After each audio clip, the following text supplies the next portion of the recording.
uh, came in today, despite feeling as badly as I do. Ooh, did I just say that? Yes, you did. Did I just put adverb behind a linking verb? Feel badly? No, no, no, no. I feel bad. Don't feel badly. If you feel badly, that means the senses in your fingers are gone and you don't know how to feel. Feel is a linking verb, takes an adjective. I feel bad. But I feel great about the show. I really do. The Epstein photo dump, we'll get into in just a second. Madison Williams, the affluent drunk driver who rammed her car, her Mercedes, into a home, injuring toddlers and another member of the home, all but destroying the home. She got sentenced today. And I'll tell you about that in just a second. It is a Friday, so Rick Bentley will join us at the bottom of the hour. He should be sitting in this chair if you want to know the truth. And Brandon Lang with his collegiate and do we have a college game this weekend? No, we don't. Army Navy. Oh, is that it? Yeah, that's it this weekend. Next weekend we'll be starting the college football playoff, and I think a lot of the bowl games as well, if I'm not mistaken. All right, so we'll have some NFL picks. There are some big NFL games this weekend. And the Sharon Moore story just gets more intriguing. Have you seen the latest? Trust me, I've been up to date on this. I've been waiting for all this to hit. He's his own worst nightmare. It really is. If the man had just left his mistress alone, who broke up with him on Monday, he would be coaching the Citrus Bowl. He's his own worst enemy. She tried to dump him, and had he just said, "You're right, we had a good 2-year run," this affair with the staffer, Pam Shiver, I believe her name. I believe you're correct on that. Started in 2022. And let's don't forget, he bumped up her pay when he became the head coach. And had he just walked away when she dumped him, he would still be the Michigan coach. I think inevitably they would have found out about it, but maybe he could have made a settlement or he could have, I don't know. But instead, he stalked her and forced her to rat him out. That's how the University of Michigan found out about it. I'll give you the update. He was in court today because he went to her home and threatened to kill himself in front of her, screaming, "My blood is on your hands." It's just a crazy story. So now, instead of just losing your career and your family, we're going to put a year or two prison sentence on top of that. This guy, I don't know. How do you rise to the level of being a coach at one of the most prestigious universities in America, and yet you have no character?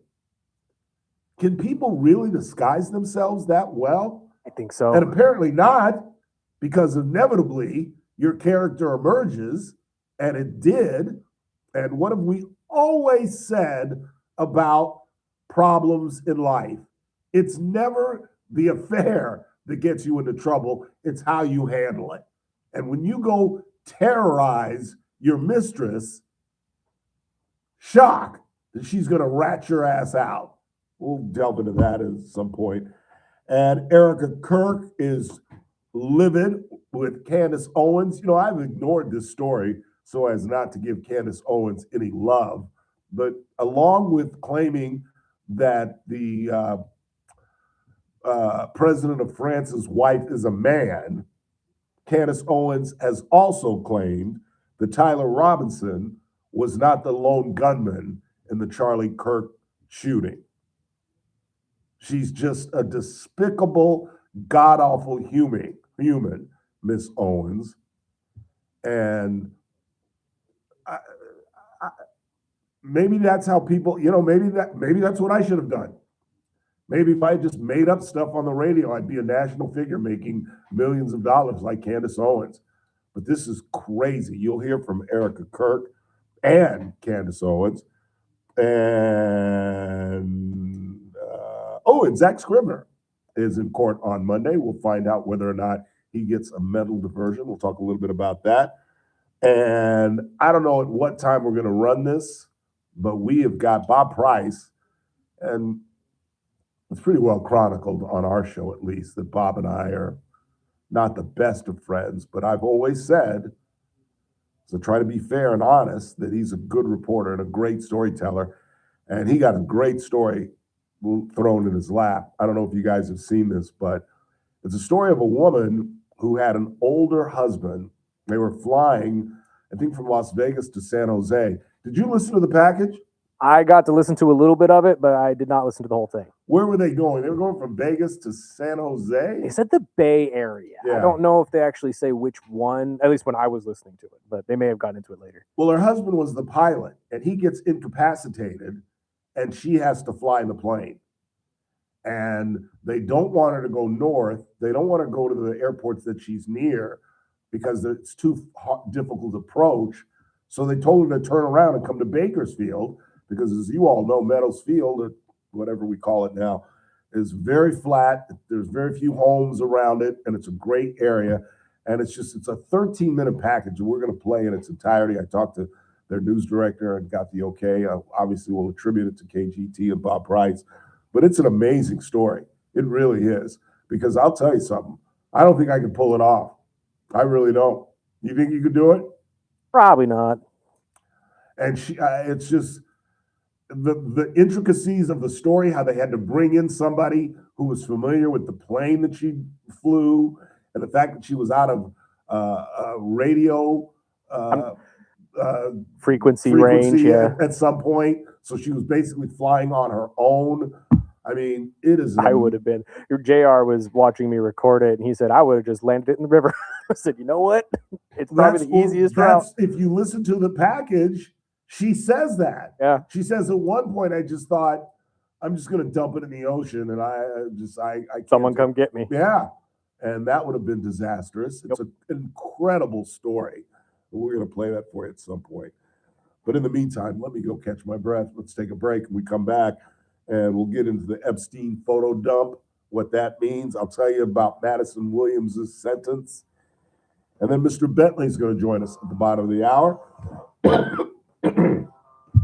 And Brandon Lang at 4 o'clock. It's the Ralph Bailey Show on a Friday. Oh, we got breaking news. Did you see this? I'm assuming not. The sun came out today. Oh. I'm not making that up. Blue skies and sunshine in Bakersfield. I woke up and I checked my Facebook and I saw my good friend Fred Prince playing in a golf tournament. And I said, they were playing in the morning today? And why are there shadows? There's shadows. And I opened the drapes and I was like, hey, sunshine and rain. Sorry. I'm goofy. You guys gotta give me a break today. I won't be at my best, but the show must go on. It's the Ralph Bailey Show on News Talk 96.1 and AM 1180 KERN. Just go to break. News Talk 96.1 and AM 1180 KERN. Monday's Armstrong and Getty Show will kick off a week of raising money for Scouting America, and we'll explain to you why we think it's a really great idea. Plus, Trump's going to Europe to meet with the European leaders about this whole Russia-Ukraine peace deal, and I'm sure there's going to be news out of that. And Congress is rushing to get anything done before the holiday break. That and the news of the day, that's what we do. On the next Armstrong and Getty Show. Weekdays noon to 2 on News Talk 96.1 and AM 1180 KERN. It's that man again, Ralph Bailey for Sangera Subaru with an announcement. It's time again for the 2025 Subaru Share the Love event. Buy or lease a new Subaru through January 2nd, and a donation of $325 will be made by Subaru to your choice of 4 national charities like Make-A-Wish, Meals on Wheels, the ASPCA, and National Forest Service, or local charities Honor Flight Kern County, Global Family, and the Daughter Project. Right now at Sangera Subaru, you can lease a 2025 Outback Premium CVT for only $239 per month for 36 months and $4,800 due at signing. You get a new car plus donate to charity. It's an absolute win-win. Don't miss the Subaru Share the Love event going on now at Sangera Subaru in the Bakersfield Auto Mall. Through January 2nd, 2026. Lease 2025 Outback Premium CVT model code SDD-11 for only $239 a month on a 36-month lease. $4,800 due at lease signing plus tax and license. Zero security deposit. 10,000 mile year limit. 15 cent per mile overage. MSRP $36,506. VIN number S3331256. Must qualify for enrollment. Results may vary. Attention! Have you racked up $10,000 or more in credit card debt? Are you barely getting by making minimum payments? With credit card debt reaching all-time highs, National Debt Relief is notifying consumers about significant debt relief options currently being made available to help those with overwhelming credit card debt. These options may reduce a large portion of credit card debt for those who qualify. You don't need to declare bankruptcy or take out a consolidation loan, and you may only have to pay back a fraction of what you owe, even if you have bad credit. National Debt Relief has already reduced the credit card debt for more than 550,000 consumers, so don't wait. If you owe $10,000, $20,000, or even $100,000 in credit card debt, you can now take advantage of this financial debt relief as the cost of living continues to skyrocket. To check what debt reduction you may qualify for, call 800-399-7272. 800-399-7272. Again, that's 800-399-7272. My brother-in-law died suddenly, and now my sister and her kids have to sell their home.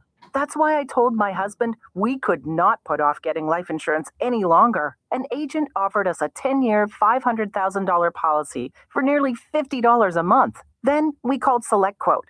SelectQuote found us identical coverage for only $19 a month, a savings of $369 a year. Whether you need a $500,000 policy or a $5 million policy, SelectQuote could save you more than 50% on term life insurance. For your free quote, call SelectQuote at 1-800-743-8080. That's 1-800-743-8080. Or go to SelectQuote.com. 1-800-743-8080. That's 1-800-743-8080. SelectQuote. We shop, you save. Full details on example policies at SelectQuote.com/commercials. Talking about guns with others might not always feel comfortable, but it could save a life. Here's a way to start a conversation. Your family is going over to your neighbor's home for dinner for the first time. How would you ask if there are any unlocked guns in the home? Hey, we're so excited for tonight. Before we come over, may I ask a few questions? yeah, of course. Do you have any pets? Yes, we have a dog. Great. Do you have a pool outside? Nope, just a big old backyard. Nice. Another question. Are there any unlocked guns in the home? Our guns are stored securely, locked in a safe that the kids can't access. Awesome. Yeah. Now, let's just talk about what we can bring for dessert. Learn how to have the conversation at agreetoagree.org. A public service announcement brought to you by the Ad Council. The Charlie Kirk Show, weekdays at 6 p.m. on News Talk 96.1 and AM 1180 KERN. Now, back to the Ralph Bailey Show. Like saying it's all inside you.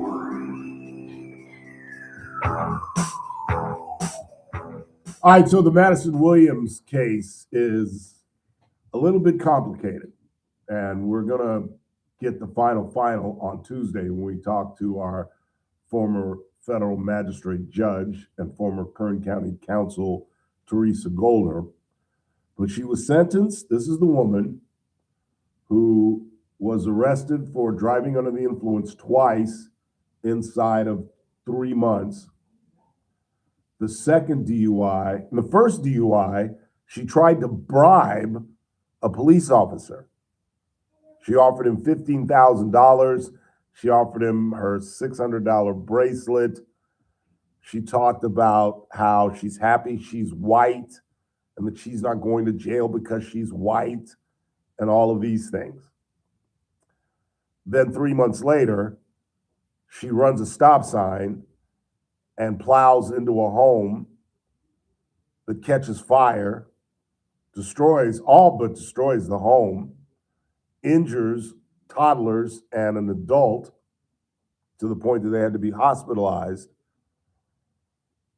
And her blood alcohol level was, I believe, 1.9, which is more than twice the legal limit. And she got a year in prison and 7 years probation. And there are other amendments to it. She can't drink, she can't go into bars, et cetera, et cetera. But before I rail on how in the world this woman got a year in prison, minus the 92 days she's already done, and we all know with the jail crowding, she'll end up doing maybe 8, 9 months. Well, what's 92 from, that's 30, 69, that's 3 months.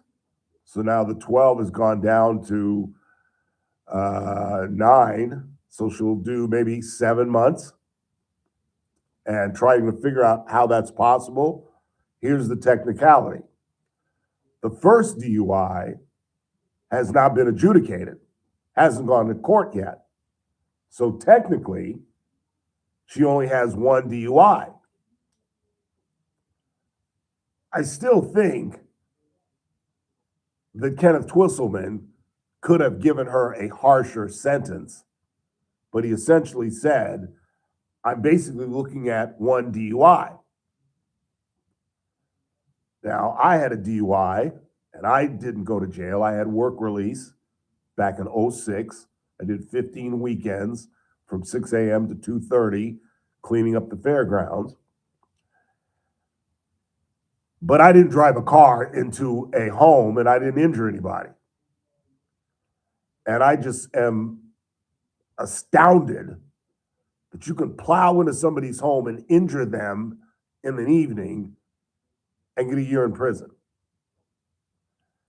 The question that I have that we'll talk with Teresa on Tuesday is, what happens when she's convicted of that first DUI? I mean, DUIs are pretty basic. You fail the test, you blew. If it's over 08, you're convicted. Now, I guess she could get another high-priced attorney, as she did in this case, and question the calibration of the breathalyzer, and maybe she could be found guilty. But 9 out of 10 times, you're going to be found guilty. So technically, she'll have 2 DUIs. So whether or not the judge at that point can add jail time to her, I don't know. But I don't know how you guys feel, but I just think it's crazy. This woman plowed a vehicle into a home, injuring folks. So basically what Twisselman is saying, that if you're DUI, you're driving under the influence, and you clip somebody in the street, you get a year? Like, what if she had hit a pedestrian? Isn't that equivalent to hitting a house and injuring somebody in the house? Isn't that even worse? So you're telling me that you can hit somebody drunk and do a year, or in this case, what's essentially going to be 7 months. Now, maybe it's 2 years because she has served 92 days. So that's essentially 15 months. But she's going to get credit for that. So it's not 15 months. It's actually 9 months. And I don't want to put Twisselman on blast quite yet until we talk to Teresa Golder. Maybe we should have called her today. Maybe we still can and get her thoughts on this. But I was absolutely shocked and blown away by this. I really, really was. 842-5376, 842-KERN. The other big story of the day is the Epstein dump. And the question now is, and the Epstein photo dump came from the Epstein estate, did not come from the DOJ. But as many of you know, the DOJ, under the law, has a week to dump what some folks are saying is roughly 95,000 photos and transcripts. And this was obviously based on the Epstein Transparency Act. that was passed in Congress. And, some of the staunch anti-Trumpsters are saying they're going to break the law if they don't dump everything next Friday. And we're going to go after the Department of Justice if, in fact, they don't. Excuse me. Some of the people that were seen in the photographs that have been dumped, Woody Allen. I'm just saying, you marry your stepdaughter, who I think at the time was like 18 or 19, and you're seen on Epstein Island. Who else was seen? Bill Clinton, obviously. Donald Trump, of course. Daryl Gates used to be the police chief in LA. Bill Gates, Steve Bannon, and Prince Andrew. Problem is, you can't paint them with the pedophile coat just because they're seen in pictures. I mean, we knew Trump was going to be in those pictures. Trump was good friends with him. And we're not sure when many of these pictures were taken. Were they taken before 2019, after 2019, when Epstein was convicted? I don't know. But what the true interesting fact will be next Friday, when the Department of Justice must, by law, dump everything. This will be interesting. Stay tuned. It is a Friday, so our second favorite RB joins the studio. Rick Bentley is here. We'll talk with Brandon Lang at 4 o'clock, get his NFL picks, and wait till you hear the details on how Sharon Moore, however you pronounce his first name, the University of Michigan coach, who is now unemployed and has bailed out of jail. Wait till you hear how he has ruined his life. And at some point, we're going to play Bob Price's 13-minute package on a woman who had never flown a plane, landed it safely here in Bakersfield. That's all coming up. I'd stick around if I you.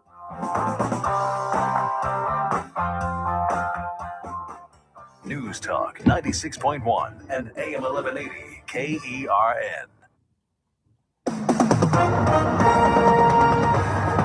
With SRN News, I'm Keith Peters in Washington. Days of torrential rain in Washington state have caused historic floods, stranding families on rooftops and washing over bridges.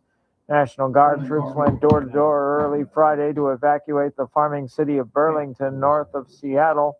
A Burlington Police Department spokesperson says the evacuation order was lifted for parts of the city by late morning. Prosecutors say fired University of Michigan football coach Jerome Brown threatened to kill himself in front of a woman with whom he'd been having an affair after she broke off the relationship and reported it to school officials. He was charged Friday with stalking and home invasion. The university fired the 39-year-old Wednesday, saying he had an inappropriate relationship with a staff member. More details at srnnews.com. News Talk 96.1 and AM 1180 KERN.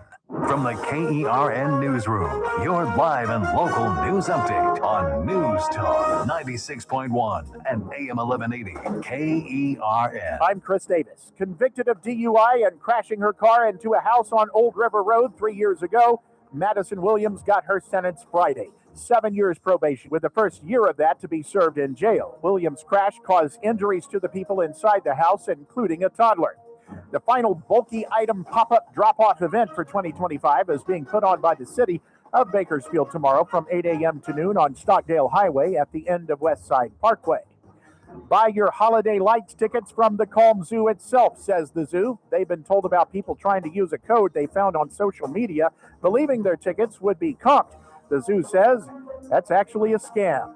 I'm Chris Davis in the KERN Newsroom, with news every half hour and when it breaks on FM 96.1 and AM 1180 KERN.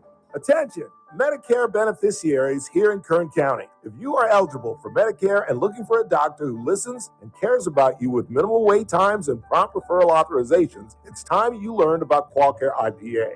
QualCare IPA contracts with most Medicare Advantage health plans and provides you with access to a large network of outstanding doctors and quality hospitals right here in Kern County. Medicare Advantage health plans go beyond original Medicare benefits coverage, and understanding these coverage differences may be confusing. Call us today at 661-554-4544. Let us help you understand your healthcare options for 2025. Call today, 661-554-4544. That's 661-554-4544. Get the information you need and the coverage you deserve. For accommodations of persons with special needs at meetings, call 661-554-4544, TTY 711. Merry Christmas from Joe and all your friends at the Emporium. Just in time for Christmas, we got all boots on sale. Every pair of men's and ladies' boots is $20 off the regular price. Kids' boots, casual shoes, moccasins, and slippers are on sale too. It's a great year to give boots or get yourself a new pair. Also, save 20% off on all outerwear, vests, jackets, shirts, blouses, dresses, t-shirts, hoodies, purses, Western toys, and cologne. All our Pendleton products are 20% off, including board shirts, hoodies, t-shirts, legendary blankets, and coffee mugs. Wow, save big this week on these special presents for the special people in your life right now at the Emporium, where real cowboys have been getting gifts for over 116 years at the corner of 19th and N Streets, downtown Bakersfield. The Emporium. A style for your way of life. Look for the big red boot. The Emporium. Start your day right. First Look with Scott Cox, 6 to 9 a.m. On the Monday edition of the First Look program, we'll mourn the passing of Phillip Rivers. He's still alive, but he is going to play NFL football at 44. We will talk jobs with America's Job Center at Kern. We got news, we got traffic, we got weather. It's all happening 6 to 9 a.m. right here at News Talk 96.1. We're streaming live on the internet at kernradio.com. First Look with Scott Cox, 6 to 9 a.m. News Talk 96.1 and AM 1180 KERN. The Armstrong and Getty Show, weekdays noon to 2 on News Talk 96.1 and AM 1180 KERN. Now, back to the Ralph Bailey Show.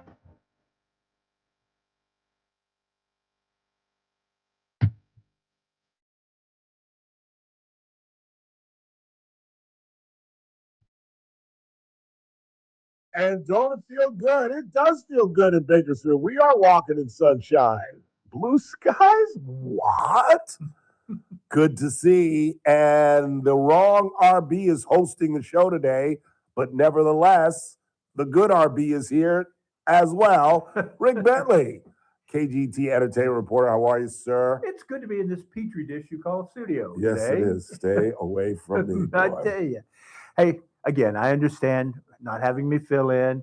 I know you feel threatened. It's okay. It is. It is. I mean, it is. the simple fact that we have the same initials, they don't even have to It'd print still up be new, TRBS. That's they right. don't have to print up new stationery. That's right. They don't have That's to right. do it. So I've got to limit how much exposure you get before I lose my gig. exactly. You know?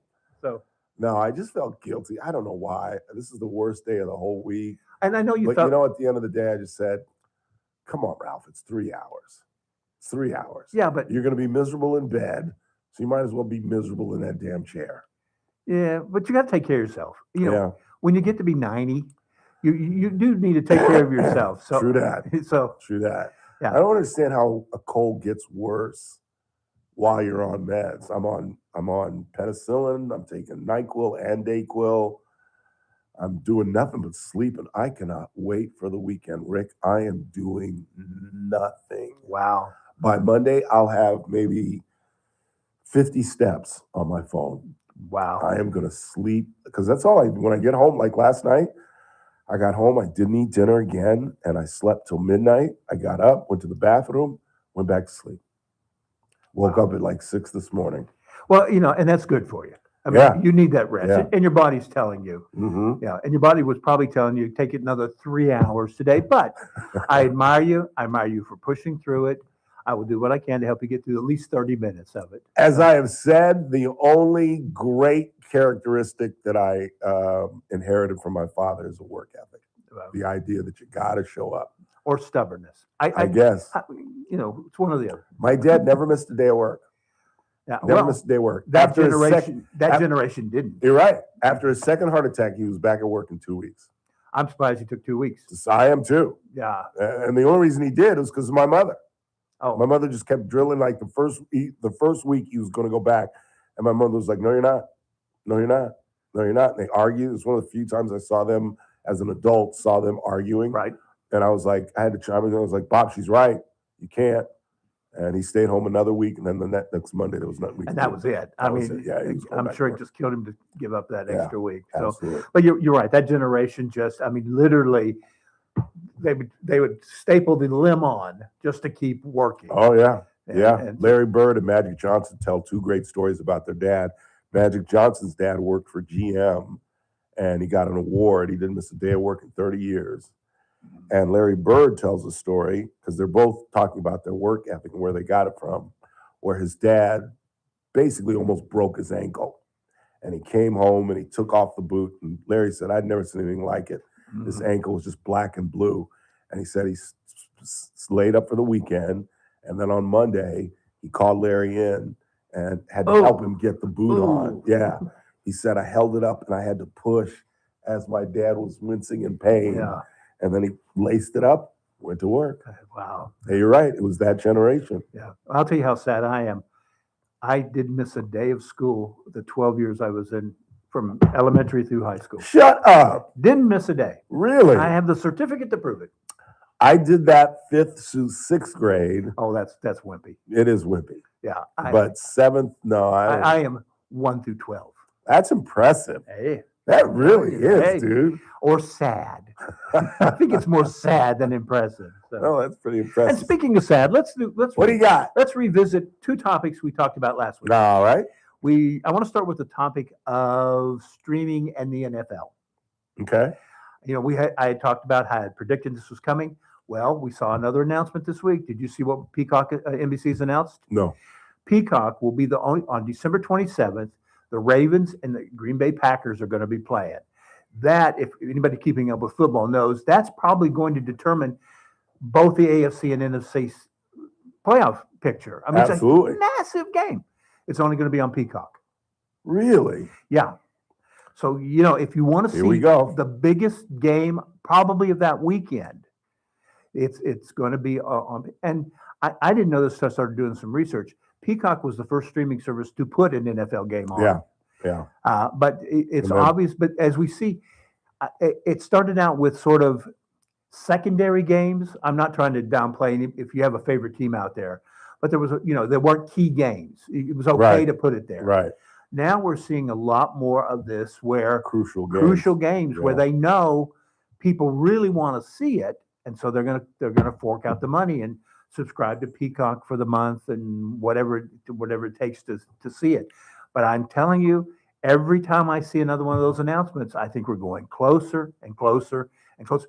And I think the next step after the NFL will be college football, because with this new playoff system, can't you imagine what that national championship game would draw as far Absolutely. as with all the rabid alumni and all that sort of stuff? So I can see it coming. I can just see it coming down the pike.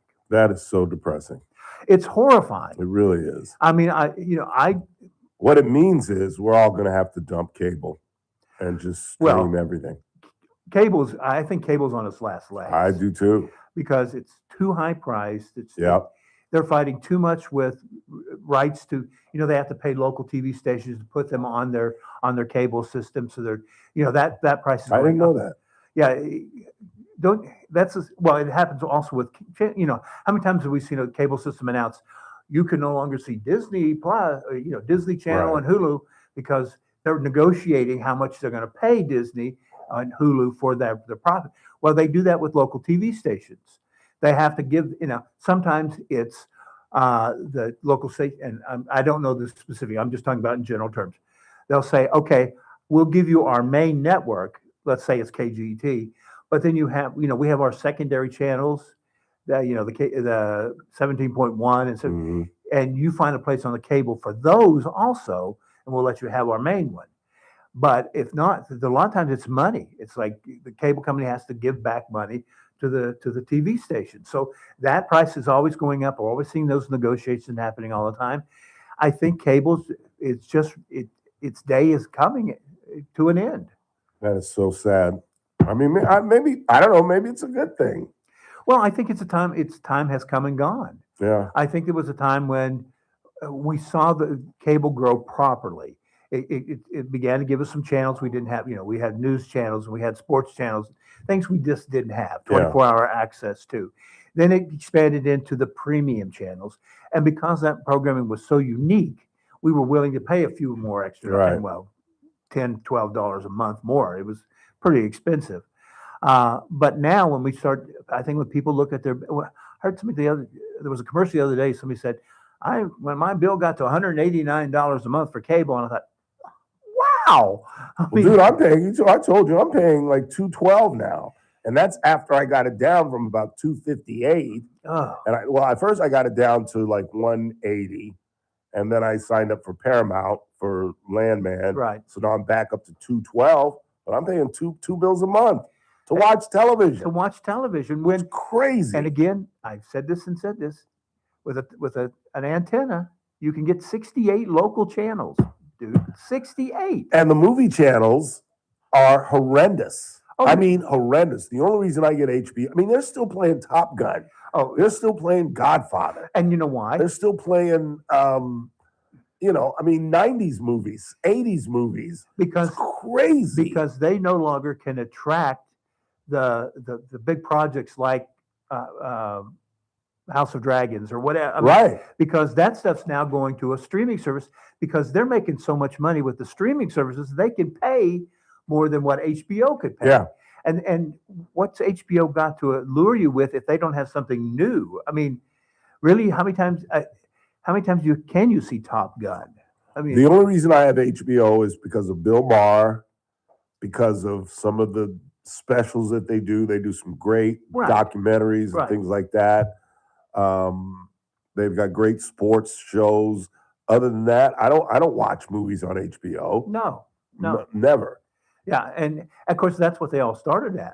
Yeah. It's your chance to see movies at home uncut, the way Right. that should be seen.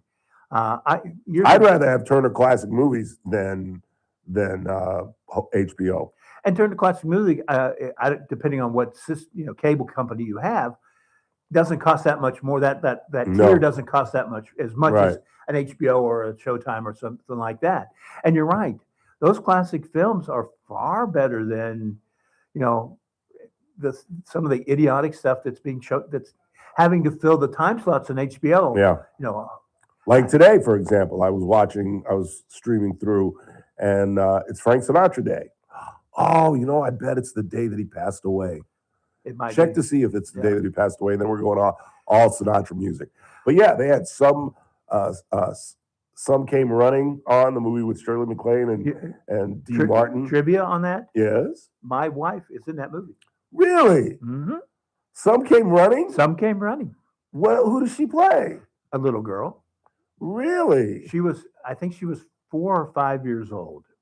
The movie filmed in Kentucky. Yeah. Near where her family. So they all went. I mean, in that days, when you heard about a film, you would drive to the set. Yeah. And she and her sister were there, and one of the producers came up and said, "We need a couple kids to sit on a wall." There's a scene where Shirley MacLaine and Frank Sinatra come out of the courthouse after the marriage, and they walk past a bunch of people. Yeah. They're the two of the little girls sitting on the wall.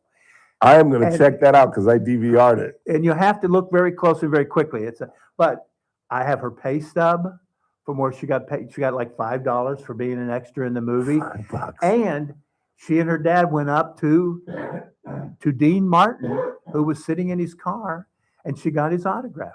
So I have Dean Martin's autograph because of that. Really? Yeah, Dino. Yeah. That is pretty cool. Oh yeah, it's one of those cool little stories I love to tell. So That is a great story. It is But- not the anniversary of Frank's death, though. It's actually his birthday. Oh, is that what it is? His birthday. Oh, then we're definitely going wall to wall Sinatra Yeah. from now on. But one of the Tonight, over-the-air today. channels here in town, today I was watching Annie Get Your Gun. I mean, Great movie. Yeah, they've been showing a lot of musicals, Showboat and stuff like it. So, and that's a free channel. Yeah. And so I'm just telling people, I keep pushing this sort of thing. 68 channels, you get all the networks, you get them all, PBS, all that sort of stuff. And then you also get, then you just add a Paramount Plus or a couple of things like that with you buy a stick or a Roku, and you cut your bill from over $200 down to under $50. Wow. I mean, come on, that's a big savings. Yeah, when you're talking about $1,800 a year, you could save. Yeah. That's the price of 2 dozen eggs.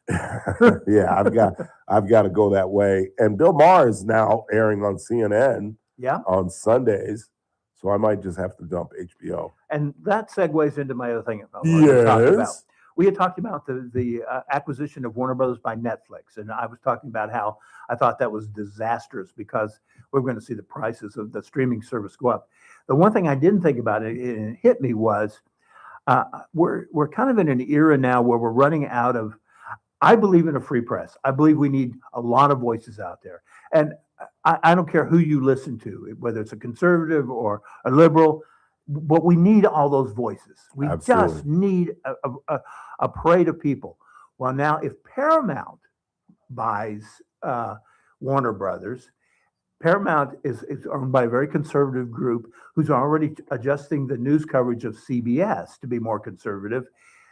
Warner Brothers package comes with CNN. So if they get CNN to go along with CBS, look how we're shifting rather than have this broad variety of news coverage. We're seeing more of a leaning one way or the other. And I think we need all of I am not downplaying anybody's coverage, what they listen to. But I think we got to be careful that we don't get the scale so tipped that we're only getting one point of view. We just need multiple voices out there. I absolutely agree. And did you know, and I thought I got a new legal pad, so it's on my old legal pad, but I can't name the company.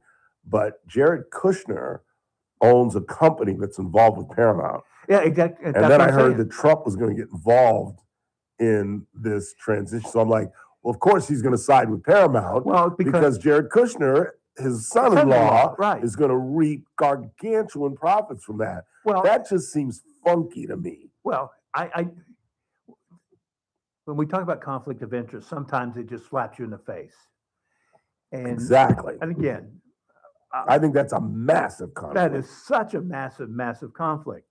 And then if the Paramount does get the deal to buy Warner Brothers, it has to be okayed by the federal government, the FCC, who's going to be told what to do by the man. By the man. That's right. And so again, I just want equity in the world, and I'm just worried that what I'd love to see is maybe if Warner Brothers is going to be sold, it should be sold in lots.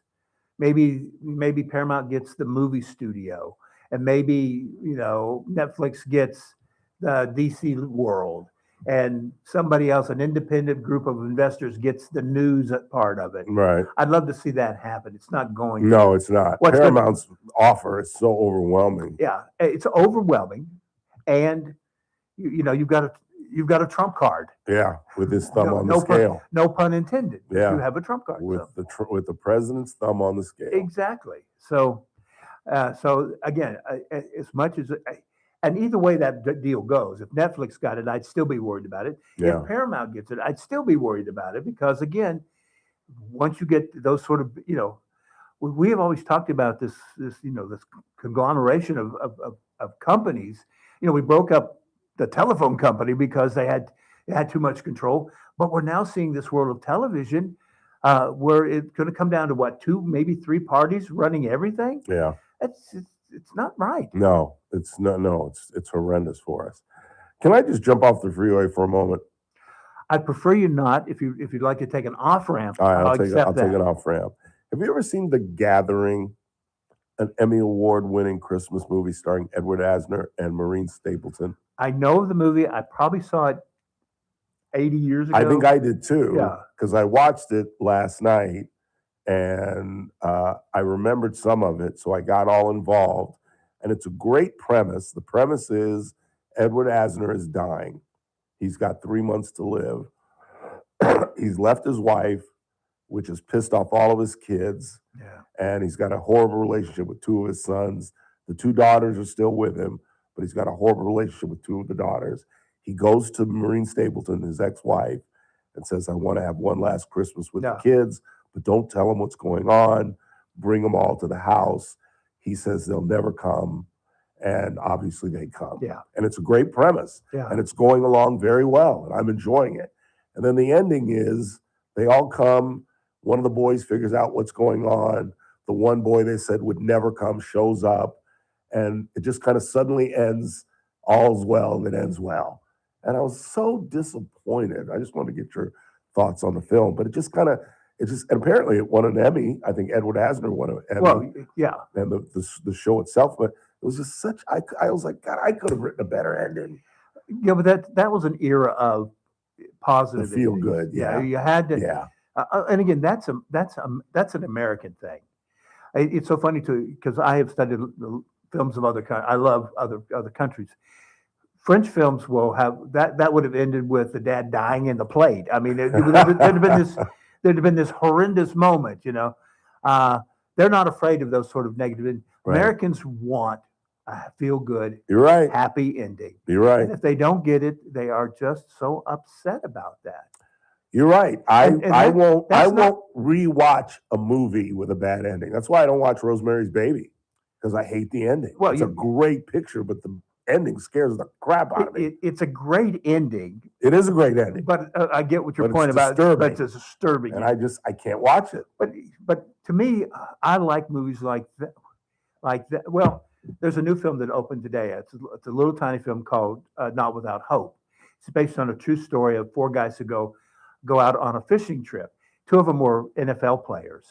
Oh yeah, Yeah. Okay. I remember this. You remember this story? Oh yeah, And they go out. The boat gets tipped over, and they're out lost at sea. And I'm not spoiling because it's based on it's a a fact. Yeah, 3 of the gentlemen die.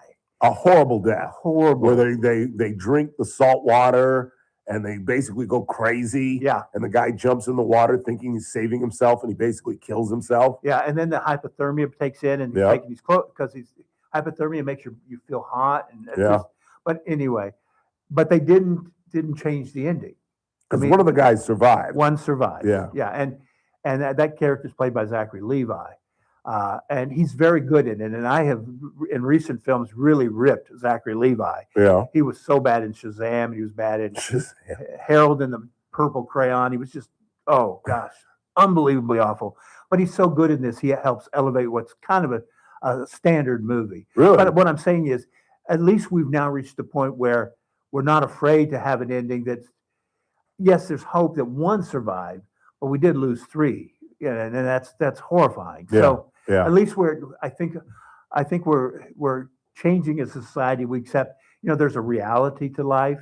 And if 4 guys get on an overturned boat and they're out there for 48 hours without food, without water, and somebody's going to probably die. Yeah, And yeah. it's not like Gilligan's Island, Right. where everybody lives on the island and you make a radio out of a coconut. Rick Bentley is, I guess, we got a couple of minutes. You know, when I had my first, wow, movies are different than television. You remember Electric Glide in Blue? Oh, It was a cop movie with Robert Blake.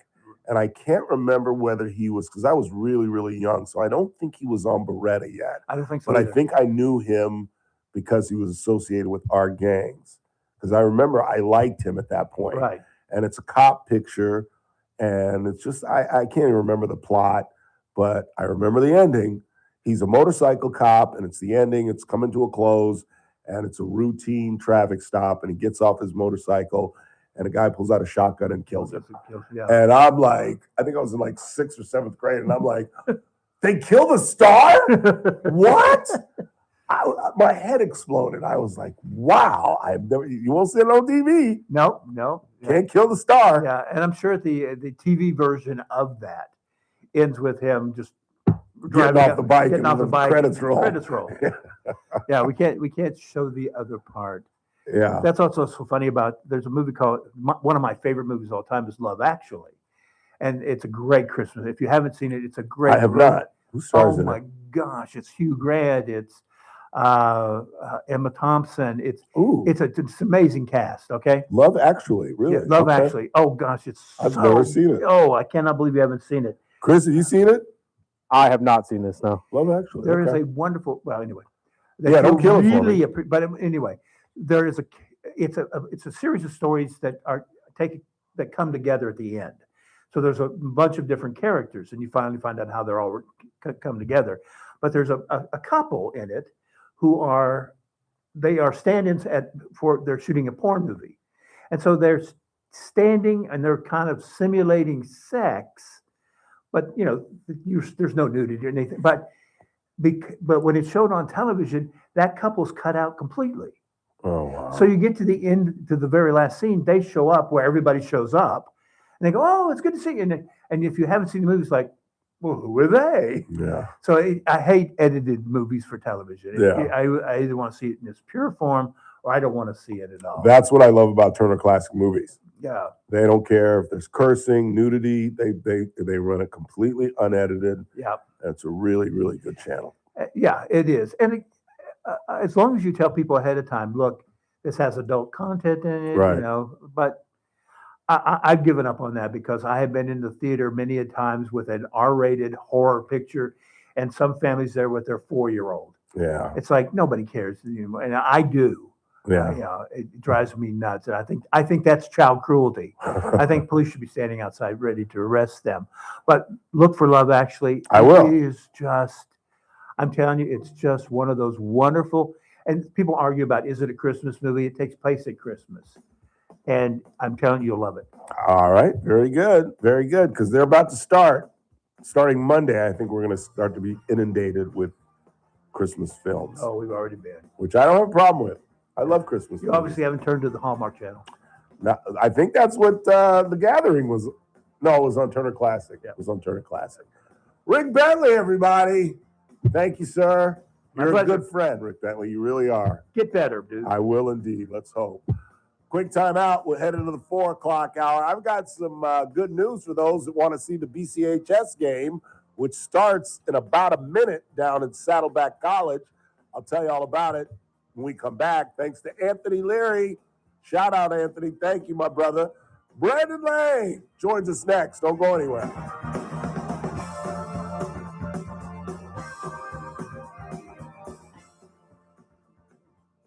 This is AM 1180 KERN. Green Acres. This is 96.1 FM. Bakersfield. Online at KERNradio.com. News this hour from townhall.com. I'm Keith Peters in Washington. Some Republican lawmakers in Indiana have rejected a congressional redistricting plan supported by President Trump, causing anger among some political conservatives nationwide. But on the Salem News program this week on Capitol Hill with Tony Perkins, House Speaker Mike Johnson says, despite Indiana's action, he's still optimistic about next year's midterm election. There's about 14 states at some stage of litigation right now. Most of the experts expect that the Republican Party will net a few seats, maybe 3 to as many as 7. So what any individual state does is kind of immaterial to me. I've got to win with whatever maps are ultimately produced, and I'm sure that we will.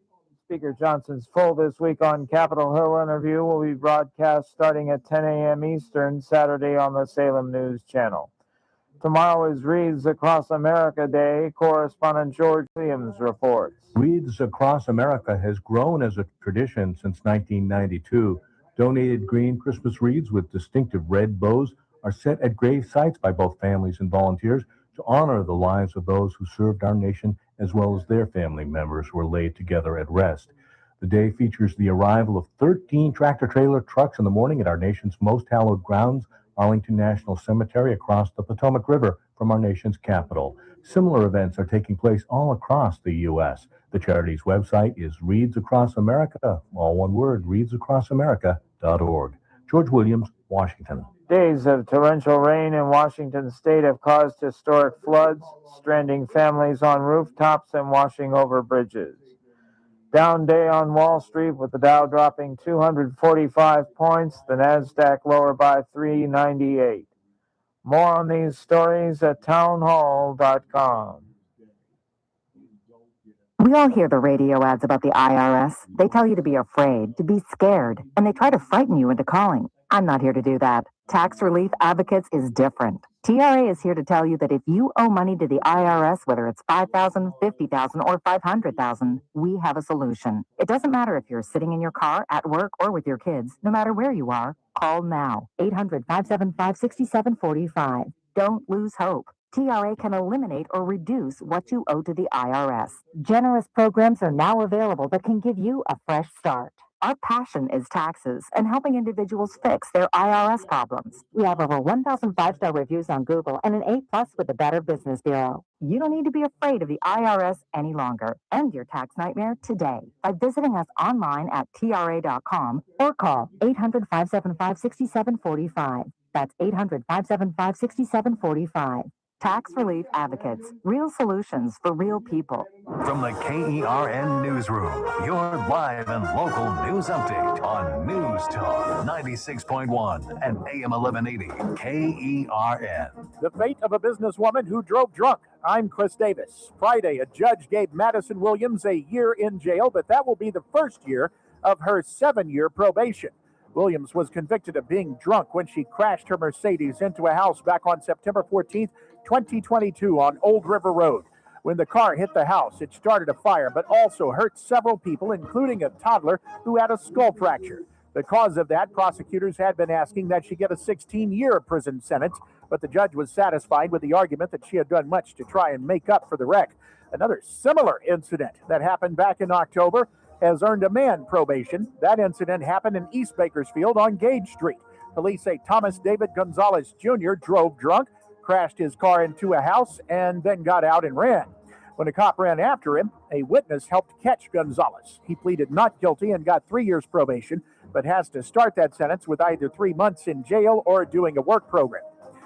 If you have bulky items to get rid of, you can do it this Saturday, and the city of Bakersfield says this will be the last. Is B-Lang still on his honeymoon? Is B-Lang still on the honeymoon? Who? Lang. No. He hasn't called yet. I'm calling.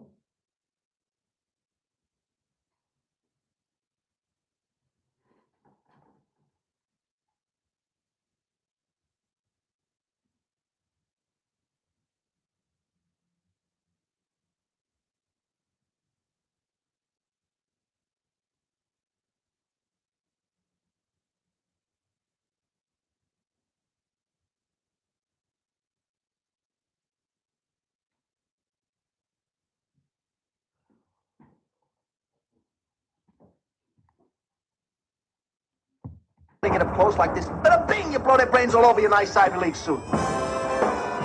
It's the Ralph Bailey Show on News Talk 96.1 and AM 1180 Now KERN. make sure you leave the house when you make the call. You understand me? You hear me? Call from an outside line. I mean it.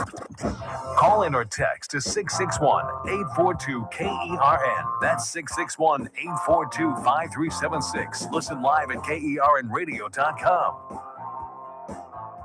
Now, the host you've been waiting all day for. Live from the KERN studio, here's Ralph Bailey. Hour 2 of the broadcast on this 12th day of December.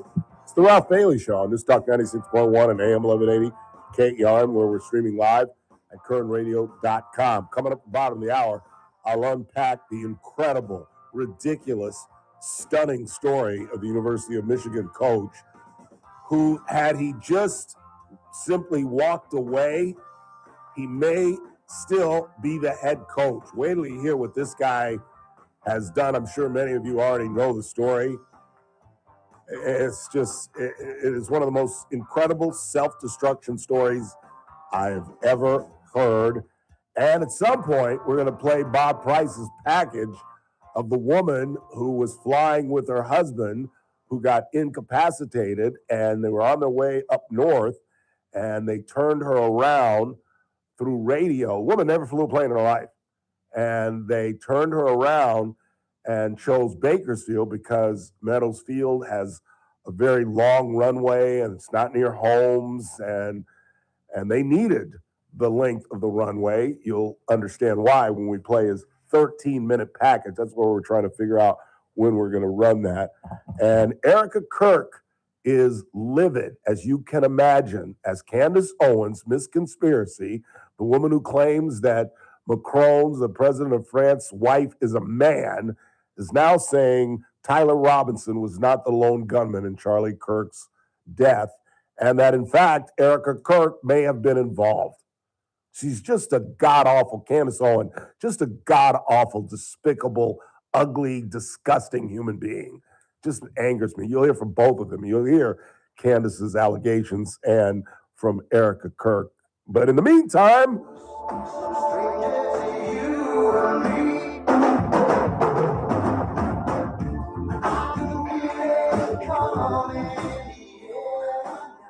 you know, one of my highlights of my Fridays is let's see what Mr. Lang is going to play today.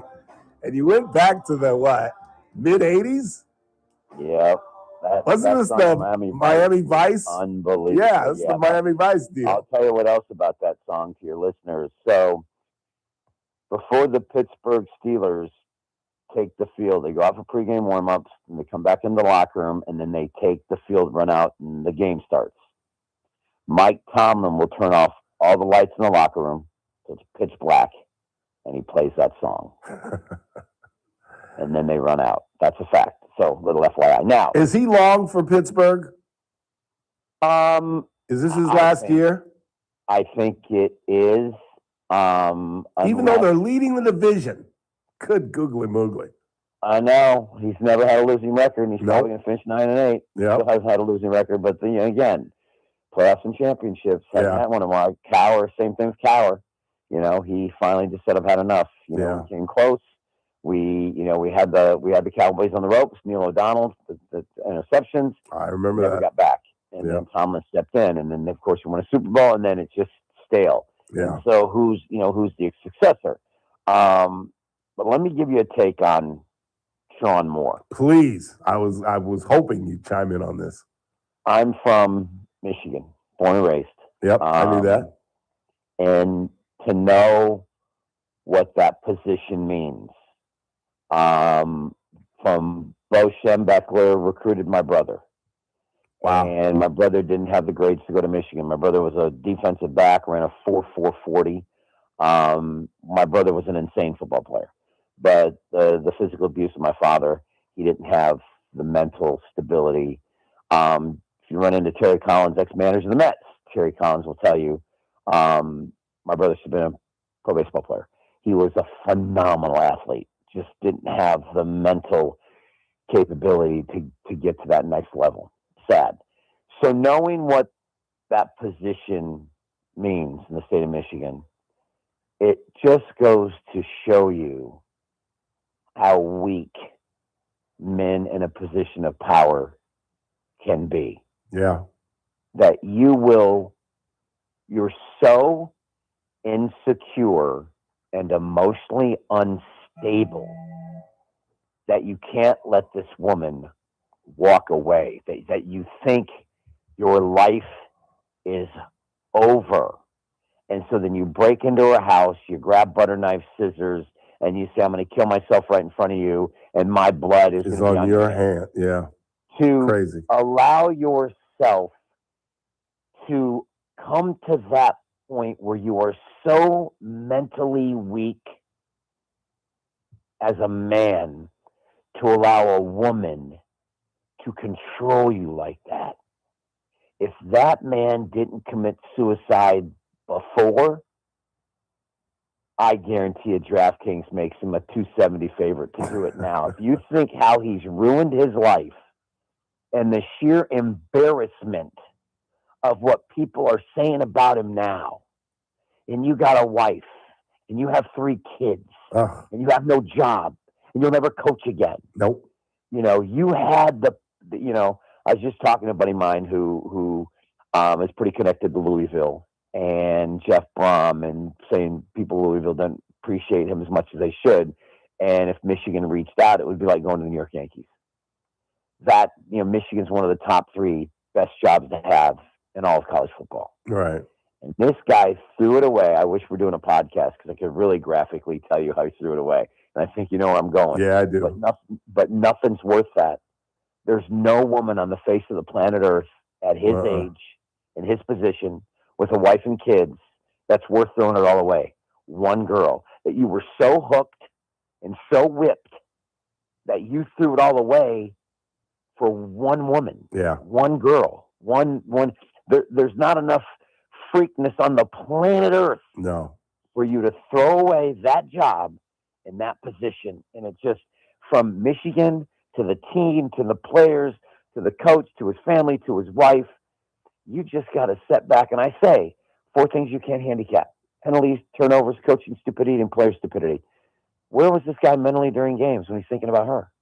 Yeah, the Think about coaches, they said over the last month or so, he had changed. He was snapping at the coaches, snapping at the players. They knew something was up. This is the question I have for you, because she ratted him out because he started stalking her. She tried to dump him, and she said, the only way I can get rid of him is by ratting myself out and him. If he just walks away from her, do you think they inevitably find out, or would he be still coaching in the Citrus Bowl? That's the problem. Is he couldn't walk away. Yeah, but if he does, do you think they would have of a 13-year-old slipper note in study hall? Yeah. Do you Hey, think Ralph, I need you to slip Jill a note in study hall. Ask her if she'll go out with me. Yeah. I just don't have the wherewithal to do it. I actually did that in 6th grade. Me too. I did it in 10th grade. Tavani Spates, by the way. Annette Ortiz. Annette Ortiz was mine. Yeah, it's unbelievable. Remember the names. And as my audience knows, I've told this story. She checked, yes, I like you more than a friend. And then when I would see her around school, I'd run from her. That's 6th hilarious. grade. I did the same thing. 1, no game. Just friends. 2, like me more than friends. 3, Don't I have like- no chance. She Yep. said we can be more than friends. Yeah, and then when I would see her, I'd walk the other way. So stupid. Hilarious. So at the end of the day, you just sit back that this guy was in charge of molding kids and molding lives, and his life is ruined beyond repair. Yeah. I don't know where he goes. If I'm her, she better get a restraining order because he might go out in a blaze of glory. This is the reverse of Steve McNair. Were you shocked? He got a $25,000 bail. I was shocked by that.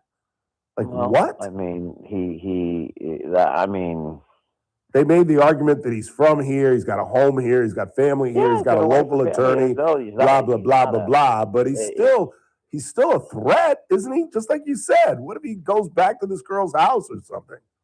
well, this is going out in a blaze of glory. This is an episode of Snapped. It really is.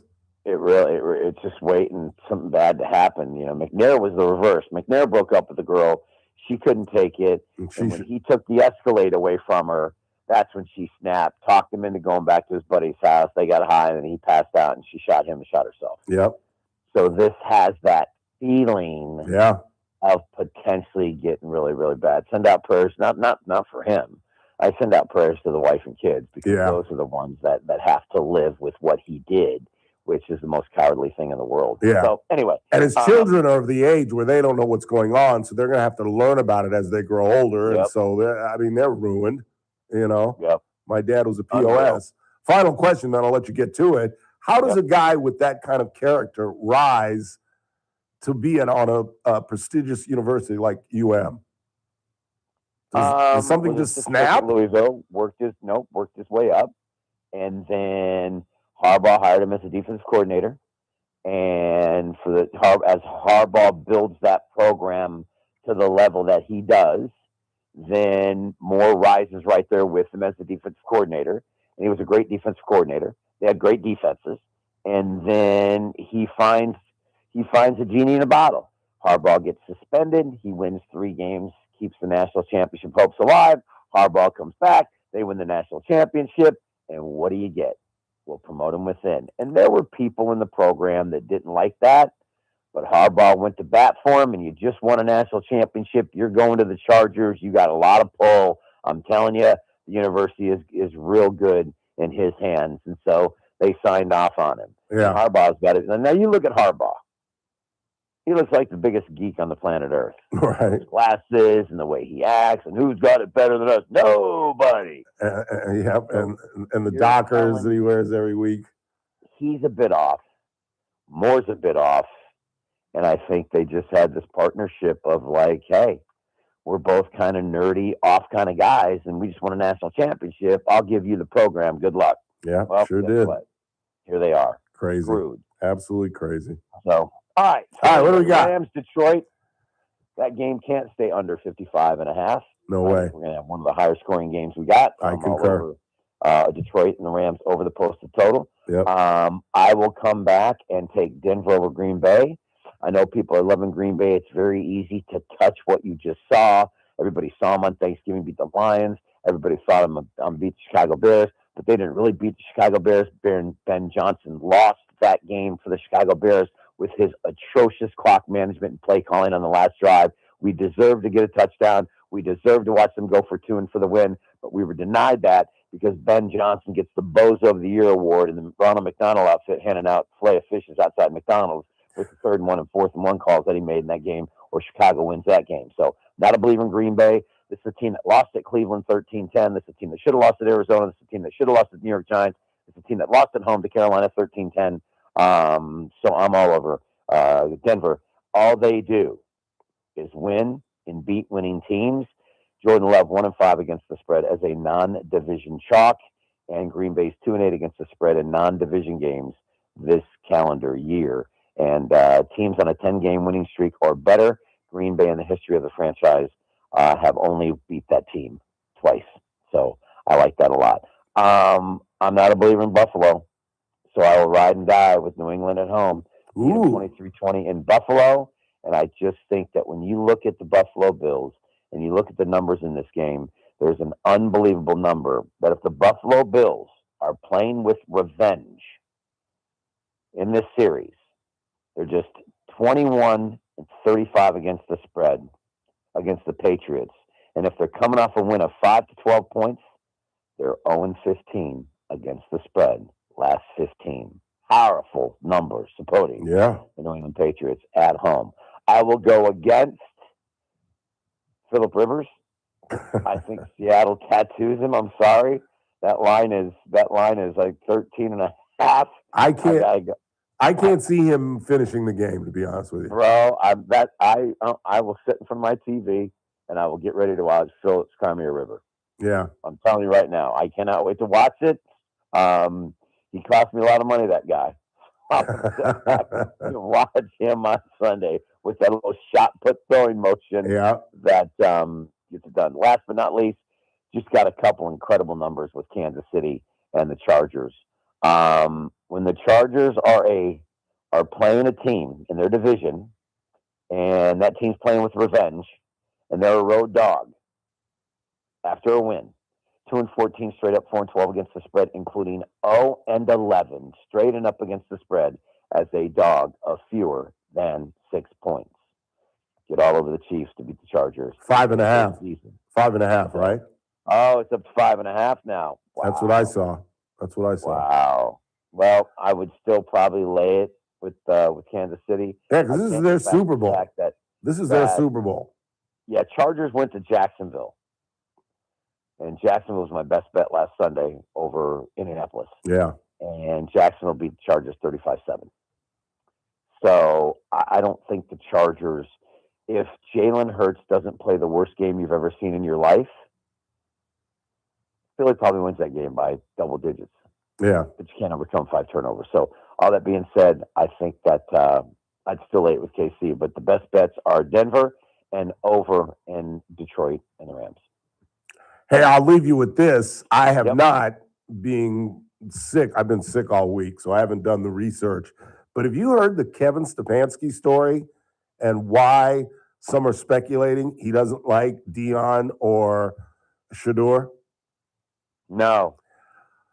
You're my age, so you remember the 90s when Dion was playing both sports, and Tim McCarver was one of the premier color guys in baseball.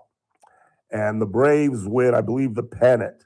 And Yeah, McCarver you poured something on him. you kept pouring ice cold water on him. And Yeah, it's a McCarver, real class, Dion. Real class, exactly. Dion. You feel like a Yeah. big man, don't you, Dion? Yeah. Well, again, I haven't done the research, but this is according to the internet. Guess who Tim McCarver's grandson is? Wow. That's what they're saying. The Savansky was 10 years old when it went down. And they're saying they're trying to connect the two. Do you buy that? I mean, I told Chris. Chris said he thinks it's petty, my producer. Oh, it's 100% petty. I said, man, if somebody did my granddaddy like that, Charlie Bailey, I'd want to throw fists. Yeah, with the dad, not with the son. No, I don't care. You're Sanders. I don't care. I'm taking it out on the son any way I can get back at Dion. Oh, that's so unhealthy. I don't care. I'm that small. I don't care. My take on it is he is a terrible football coach. Yes, he is. And he has won Coach of the Year, and he's lived off that, and he's ran that organization into the ground. And I don't know whose idea was it to draft Shedeur, where they drafted him and threw him in the lap to Kevin Stefanski. That doesn't make sense, but they did. And to draft Dylan Gabriel and then Shedeur after. And anybody who knew anything about football and watched both quarterbacks play, that Shedeur has more tools as a pro than Dylan Gabriel. Yeah, clearly. And so even from, you can see in the games he's played. And so with all that being said, he's not going to end up in Cleveland. He's going to go someplace else. Yeah. All he has to do is not do anything stupid these last few games and finish the year playing like he did last week. He did throw a critical interception when they were up 21-17 that ignited the comeback Yeah. for the Titans. And yes, he made back up and got him back in it with 2 touchdown drives and regained some momentum. But that pick at 21-17 when he scrambled around and forced it downfield, that kind of ignited the rally. It was the only mistake. I watched the whole game. It was the only mistake that kid made. Yeah. He's getting better. He's getting more in sync with Judy. I could see where that holding a grudge from my grandpa. I could too. That when you get to that level, there's a pettiness amongst people. Yeah. And for us, the general sports fan, we can't see it, we can't feel it, we can't touch it. But if you know pro athletes and you know the way their mind ticks, alpha males. Yep. Jeter and Rodriguez played together, but there was a rift there because of something Rodriguez said in the past. Yep. It's there. Always. Yeah. Always good to talk to you, sir. Have a great weekend. We'll talk to you next week. Gotcha, bro. All right, Pop. Take care. Brandon Lang, quick timeout. I think we're going to play the Bob Price package at the bottom of the hour. 4:30. Yeah. We got a couple of minutes to fill when we come back, and then we'll play. It's a 13-minute package, but I'm telling you, it's well worth the time spent listening. Quick break. Coming right back. It's TRBS. Don't go anywhere. News Talk 96.1 and AM 1180 KERN. Hope you join us every Thursday, particularly at 4:30, when Daniel Petrie from Messmaker and Petrie Wealth Advisors joins us. Daniel gives us a weekly update on the deficit and its growth. We look at silver and gold and obviously the stock market and all kind of economic issues that most importantly impact you. But again, you guys know what Messmaker and Petrie Wealth Advisors are all about. They're all about retirement. I keep telling you guys, it's one of the smartest moves that I've ever made financially. Call Daniel at 395-9400, 395-9400 if retirement is in your near future. Or just tune in Thursdays at 4:30 when he joins us every week. Daniel Petrie and the folks at Messmaker and Petrie Wealth Advisors. This broadcast is for informational purposes only. Does not constitute a solicitation or offer to buy or sell any security, future, option, or other financial instrument, or to offer or provide any investment advisory or other services to any person in any jurisdiction by Daniel Petrie or MPWA Inc., DBA Messmaker and Petrie Wealth Advisors. Any views expressed in this broadcast by us are prepared based upon the information available to us at the time, and we are under no obligation to update our views. For 30 years, the Buena Vista Museum of Natural History and Science has been a place of discovery, curiosity, and wonder, and they couldn't have done it without your help and support. Hi, this is Coral, Executive Director with Buena Vista Museum of Natural History history and science. We want to thank our incredible donors, our members, our dedicated volunteers, and those who have supported us every step of the way. Because of your generosity, we have expanded science education, exploration, and the preservation of natural history right here in Bakersfield. And during this holiday season, more than ever, our thoughts turn gratefully to those who have made our progress and success possible. It's in this spirit that we say simply but sincerely, thank you. Wishing you a joyful holiday season and Happy New Year. From your friends at the Buena Vista Museum of Natural History and Science, thank you for your support these past 30 years. We appreciate you. King Door Company continues to set the standard in the garage door industry, and I'm here to tell you a few of the reasons why. First off, King Door carries Clopay garage panels and LiftMaster openers, so you're guaranteed quality and reliability well beyond the reach of most garage door companies, and it just gets better from there. King Door has a fleet of fully stocked service trucks with all the parts and tools to handle any job quickly and efficiently, and those trucks are manned by the most knowledgeable technicians anywhere. They have all the technical expertise imaginable and the most up-to-the-minute training available. In fact, King Door is so committed to training that they have the King Door Academy, a full-size, state-of-the-art classroom right on the premises with all the latest teaching aids, including working garage doors to simulate any installation, repair, or technique. Your garage door is a very important part of the safety, security, and look of your home, so don't trust it to anyone but King Door Company. Call them today at 397-2744, stop by the showroom at 7450 District Boulevard, or check them out online at kingdoor.com. King Door Company, your company with the pride of a lion. You're listening to The Ralph Bailey Show. Catch me weekday morning 6 to 9 a.m. on First Look with Scott Cox, News Talk 96.1 and AM 1180 KE.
KERN.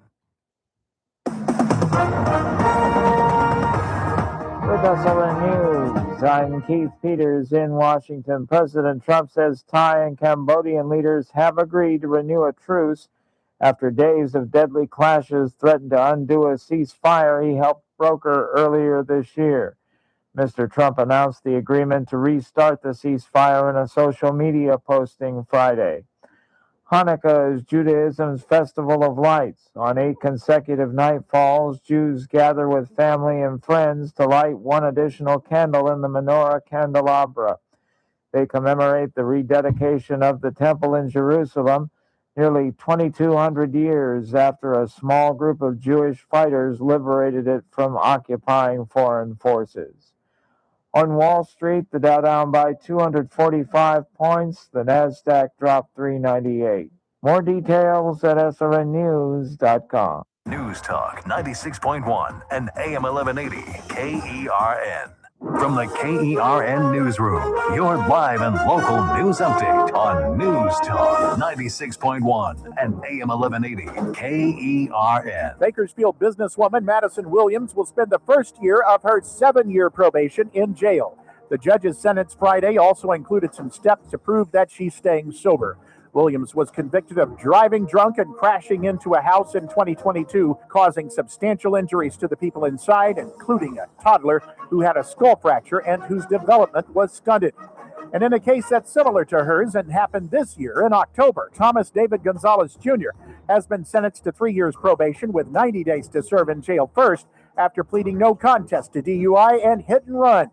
Police say he literally hit a house while driving drunk on Gage Street and ran.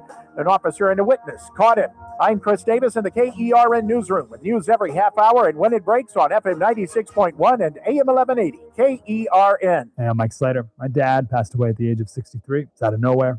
Had a stroke. Super hard, obviously, for the whole family, but my dad had life insurance. This is why I have life insurance for my family, for my wife and 4 kids. And the best place to get life insurance is ethos.com because you can do it in 10 minutes. And there's no medical exam and no blood test, just a few health questions.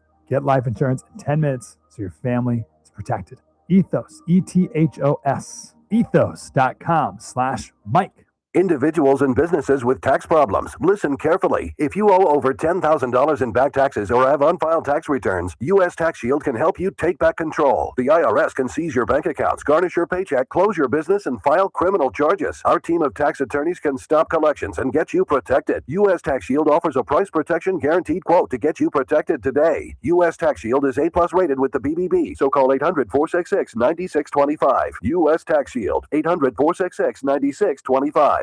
Between all the holiday parties, weekend tailgates, and family get-togethers. Oh, they're here. Hey, who needs something to drink? we've been overindulging a little more than usual. Thank goodness we both added active liver to our diets to give our livers some much needed support so we have the energy we need to enjoy the holidays. Active Liver from New Nordic contains a powerful blend of turmeric, milk thistle, and globe artichoke extract designed to give your liver maximum protection and help it do vital jobs like removing toxins from alcohol, rich foods, and sweets. Try Active Liver today and enjoy all the holiday treats with the peace of mind of knowing you're giving your liver some relief. Find Active Liver online at Amazon, Vitacost.com, or iHerb.com. Or pick it up today at CVS, Meijer Grocery, or ShopRite. Enjoy life to the fullest with Active Liver.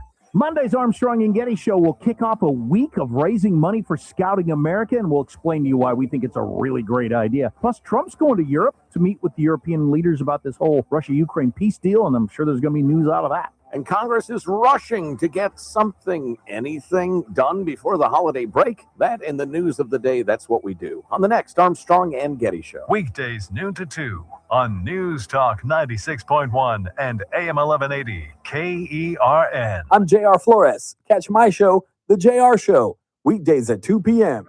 Now,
HS game is underway. They're about to score. Have they scored? I have not seen an update just yet, but give me 1 sec. I'm sure they have. I don't know about you Spectrum people. For my fellow DirecTV subscribers, it's on the Laker channel, 691. And Chris tells me they just punched it in. BCHS is up 7-0. 6 at the moment. Well, their kid won't miss the extra point, and they're not going to go for 2. And hopefully we'll get Darren Carr back on. We had him on yesterday. You can go back and go to YouTube and listen to our interview with Darren. It was a really good interview because we played his brothers have a podcast, Derek and David, and they did a tribute to him, and we play that for him. So if you're a BCHS fan, you're not listening to us right now. But nevertheless, if you want to go back and hear us talk with Darren yesterday, go to YouTube. And like I said, I'm sure we're going to have him on regardless of what happens. But I'm pretty sure they're going to win. They lead 7-0 as we go into the middle of the first quarter. In the meantime, this is unprecedented. We've never played anything longer than about 2 minutes, but this is a 13-minute package that Bob Price did for KGT. I'll be honest with you, TV-wise, it's one of the best packages I've seen, and it's just a great story. And I'll, be blunt. Bob tells it well. It's worth listening to. I'll let Bob tell the story. They'd been married 8 months, but Elliot Alper and his wife Yvonne were still very much of that newlywed mindset. Their weekends together were adventures, and with his pilot's license, Elliot was able to turn many of them into mini honeymoons, except their idea of a mini honeymoon was different than what many might envision. They were runners, cyclists, and especially triathletes. They flew all over the country to compete, swim, bike, run, in that challenging test of fitness and endurance. That was the plan that October morning in 2024. Elliot Alper, a 78-year-old scuba diver, mountain climber, Civil Air Patrol captain, and real estate broker, and his wife, Yvonne Alper Kinane Wells, age 69, would fly his twin turboprop Beechcraft King Air C-90B from the Las Vegas area municipal airport his father, Arby Alper, founded 70 years ago, to the Bay Area to run the Rock and Roll Marathon in San Jose. But 15 minutes into their 80-minute flight, somewhere over the San Bernardino County desert at 20,000 feet, Elliot was stricken. He said, "Yvonne, I'm dizzy." And I went to give him some water, and he was gone, just like that. The panic hit her like a fire hose. She might have to land the plane herself. She scarcely knew what was what on this instrument panel with its row of levers, dials, buttons, and double six-pack of circular gauges. But she remembered one thing, how to use the radio. This is 6077 X-ray. The pilot has passed out. And I said, I need help. I need direction and how to turn this airplane around and land it. A voice responded almost immediately. It was Kevin Bannon, a flight instructor and air traffic controller with the Federal Aviation Administration's Los Angeles Center in Palmdale. King Air 77 X-ray, this is Los Angeles Center. I hear you loud and clear, and I am a flight instructor here to help you. Miles to the east, Bakersfield Jet Center President Ryan Crowell was flying home from Prescott, Arizona with his wife Helen. They were making light conversation when Yvonne's voice broke through on the radio. This is 6077 X-ray. Please instruct. And all the chit-chatting stopped in the plane. And my wife looked at me and said, "Did I just hear what I think I heard?" Could they help in any way? They tried to tail her as best they could, but the Alper's twin-engine King Air was faster than Kroll's single-engine Beechcraft Bonanza. And it was a very helpless feeling. And your heart breaks for her, especially knowing that it was her husband later. Our 77 X-ray, Roger. Are you the only person on board the airplane right now? Yes, I am.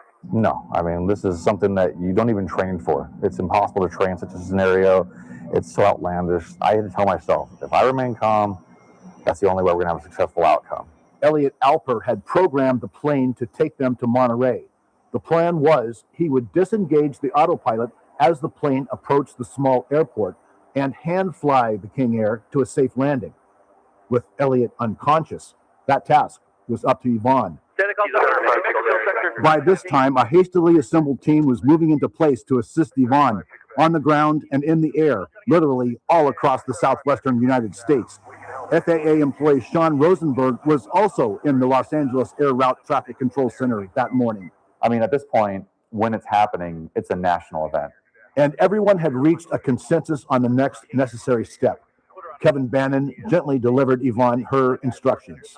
If you are comfortable, our plan is to take you to the north of your current position and get the airplane safely on the ground at what's called Bakersfield Meadows Field. It's a long international airport runway. We're trying to get you to land at Bakersfield just because the airport Pirate is very large, very long, and it's nice and flat and open. BFL has relatively little around it in terms of residential or commercial structures. It also has more than adequate on-site emergency services and nearby medical facilities. It was her best shot. But how were they to give instructions when none of the members of the emergency ad hoc team knew enough about the King Air Yvonne was trying to bring home? So they reached out to people like Courtney Reisner, I was just at home making a 25-year-old pilot from Bakersfield. She was standing over a hot stove making lunch when she casually walked into the next room to check her phone. I had several missed calls from the FAA, and I was like, well, that's not good. So I called them back. She would be burning her lunch this day. The FAA team needed Reisner's help to, among other things, help Yvonne locate the autopilot switch somewhere on the plane's dashboard maze of screens, buttons, and toggles. Where was it? Well, there's a saying, if you've flown one King Air, you've flown one King Air. Not flown all of them, because each one you can do different modifications and upgrades, and one serial number is different from the next. Talking with an FAA go-between, they successfully located the autopilot switch. One task down, 1,000 to go. By this time, Kevin Bannon, the air traffic controller, had shifted to a coordination role. Rosenberg took over communicating directly with Yvonne. Next task, convince Yvonne to actually disconnect the autopilot. She didn't want to, with good reason, and Rosenberg didn't blame her. You don't know how the plane is set up when it's on autopilot because those aircraft are very complex and they have usually auto throttles. They have auto trim, they have aileron roll control, pitch control. And she couldn't land at Monterey even though she was only about 30 miles away. It was just too risky. Monterey has a very tricky approach. You're descending with the mountains, and the runway itself has ocean on one side, mountains on the other side. So for an experienced pilot, it's a tricky approach. For a new pilot, it's a really bad idea. But the most compelling reason for her to disconnect the autopilot and take her chances hand flying the airplane was this. She was going to lose radio contact with her coaches at any moment. She was about 40 miles outside of our airspace. And now, as she approached Big Sur, she could see the vast Pacific Ocean before her. It was going to go into the ocean. We were going to keep on flying over the ocean, and we couldn't go too far that way. And I knew from my experience that if that happened, she could be stuck above a marine layer that was likely in the area on that afternoon, realizing we had two outcomes. She'd get lost over the ocean, or she'd fly out of our radio range. For a few moments, Yvonne actually considered allowing the plane to just slice through the coastal marine layer and continue out over the water until the King Air ran out of fuel and she eased slowly into the sea. She had lost Elliot, she was almost certain, but then she remembered her daughters and her grandchildren and everything she'd be leaving behind. And like a triathlon competitor tottering on the brink of surrender, she summoned up all the resolve she could muster. So Yvonne set her apprehension aside and switched off the autopilot. She was flying the plane. It's level. Your altitude is really good. I would have thought you a King Air pilot. Now, as she approached Bakersfield, it was time to undertake another almost unthinkable challenge, landing the plane. Rosenberg wouldn't be able to help her there. Because as she gets closer to Bakersfield, we in the radar facility can't see that close to the ground with a lot of accuracy. So having pilots on the ground who could see her and tell her how to do the final touches of landing an airplane were invaluable. The final act of this drama was in the hands of Wonderful Aviation. Nick McLean and John Hess, pilots employed by the California-based farming giant familiar with King Airs, were urgently summoned to the Meadows Field Tower. They don't call us at all. Yeah, it's very rare. So whenever we get a call like that, it's just like, okay, this is a major deal. John Hess had the most experience with the type of King Air Yvonne was flying. The aircraft was configured. She had gear down and flaps for landing. They got her in the terminal area, nearby the airport, and then they gave control over to the Bakersfield Tower where John was able to talk to her. Hess brought her into position. Do you see the runway? I see it. Thank you. We talked about airspeed and descent rate and kept her coming down. By this time, Ryan Crowell and his smaller single-engine prop had landed at Meadows just before they shut down everything for Yvonne's landing. I was honestly expecting to see a fireball because it's just not something that your average person can do. As we're sitting there watching it, it almost feels surreal, like you're watching something unfold and you have zero control. That 120 knots is great. R49 traffic's now short final for 12 left. Keep your right turn coming to line up straight with the runway. It's the big dark. If we have 2 available units, can we have shut down Norris Road at airport? It looks like she's trying to make a landing here, so if it overshoots, we have traffic block. 120 and start pulling the throttles towards close. Cover airport north. Control 1.1, I'll cover Pegasus and North. 110 of the unit traffic. She hit the ground with barely a bounce, almost perfect, but she hadn't been coached on one last crucial thing, applying the brakes. But this was no oversight. I told her after she touched down with intention, because if your feet are on those brakes before, you'll blow both of the tires and lose control, potentially flipping the aircraft over.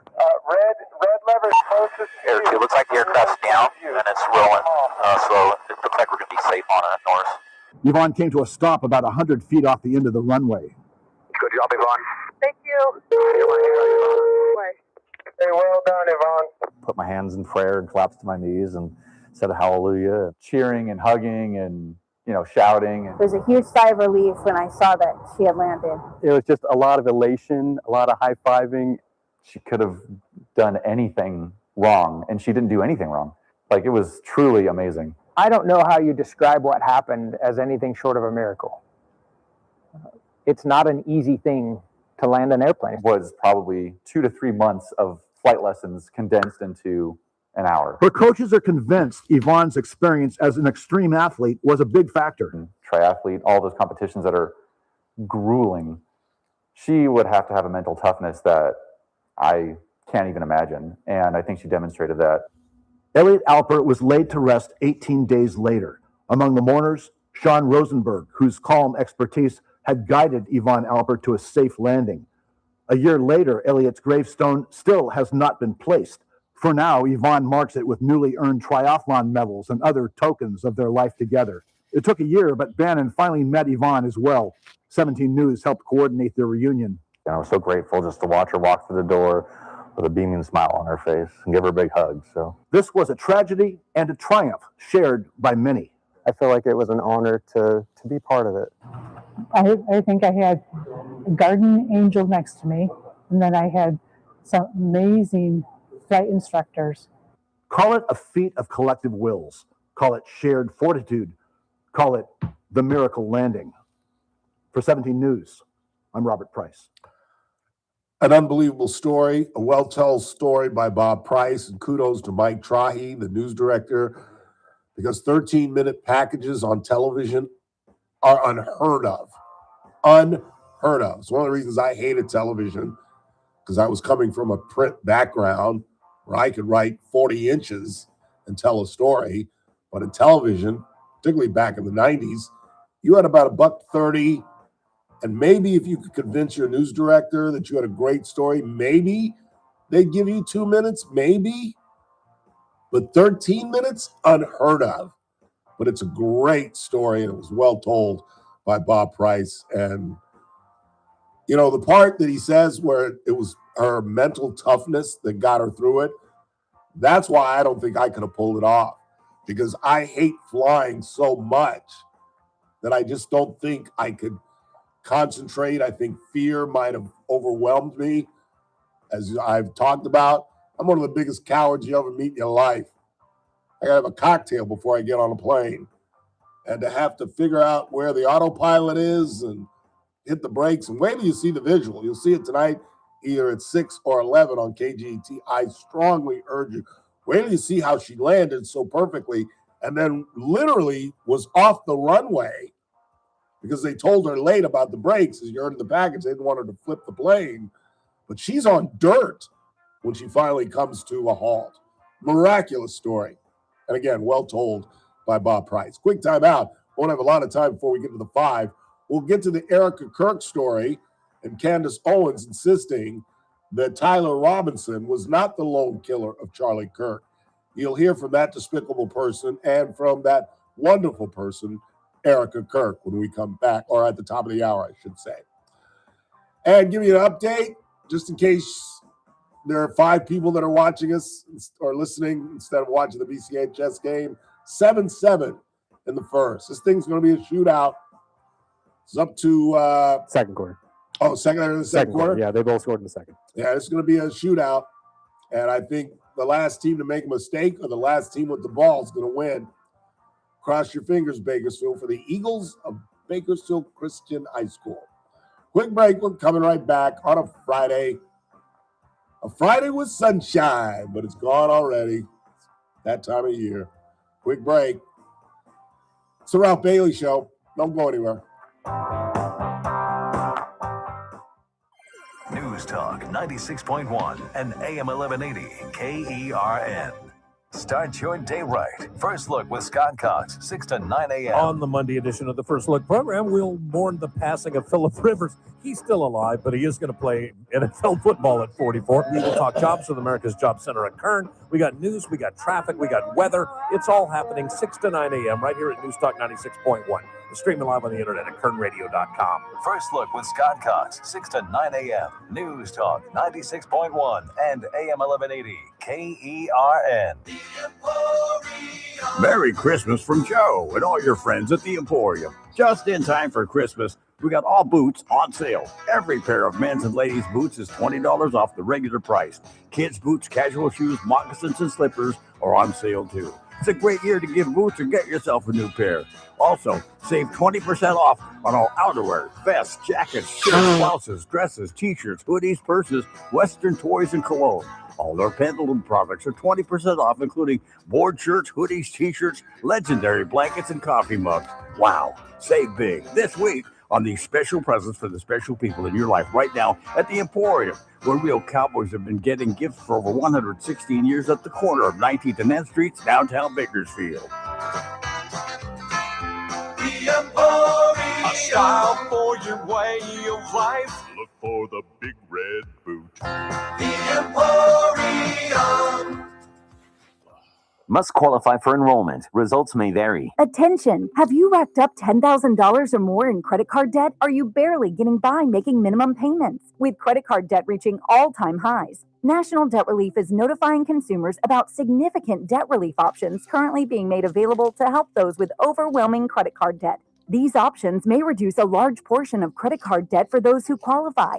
You don't need to declare bankruptcy or take out a consolidation loan, and you may only have to pay back a fraction of what you owe, even if you have bad credit. National Debt Relief has already reduced the credit card debt for more than 550,000 consumers, so don't wait. If you owe $10,000, $20,000, or even $100,000 in credit card debt, you can now take advantage of this financial debt relief as the cost of living continues to skyrocket. To check what debt reduction you may qualify for, call 800-399-7272. 800-399-7272. Again, that's 800-399-7272. Are the rising waters of expenses and debt threatening to drown you? Many people try to stay afloat by borrowing more money or using debt settlement programs, but those can take years. If you're trapped under credit card debt, medical bills, payday loans, or buy now, pay later plans, Chapter 7 bankruptcy could free you much sooner, in about 4 months and for a fraction of the cost. Stop the harassing calls and letters, rebuild your credit quickly, and clear the way for a fresh start. At Clean Slate BK Group, consumer Chapter 7 bankruptcies are all we do. We can help you erase credit card debt, medical bills, personal loans, even past due utility bills. Find out if you qualify at no cost and with no obligation. Go to csbk.com. This is an attorney advertisement. Your results may vary, and prior results do not guarantee a similar outcome. Clean Slate BK Group PC, located at 7 Penn Plaza, Suite 601, New York, 10001, is responsible for the content of this ad. For more information, visit csbk.com. That's csbk.com. Your clean slate starts here. The Charlie Kirk Show, weekdays at 6 p.m. on News Talk 96.1 and AM 1180 KERN. Now, back to the Ralph Bailey Show.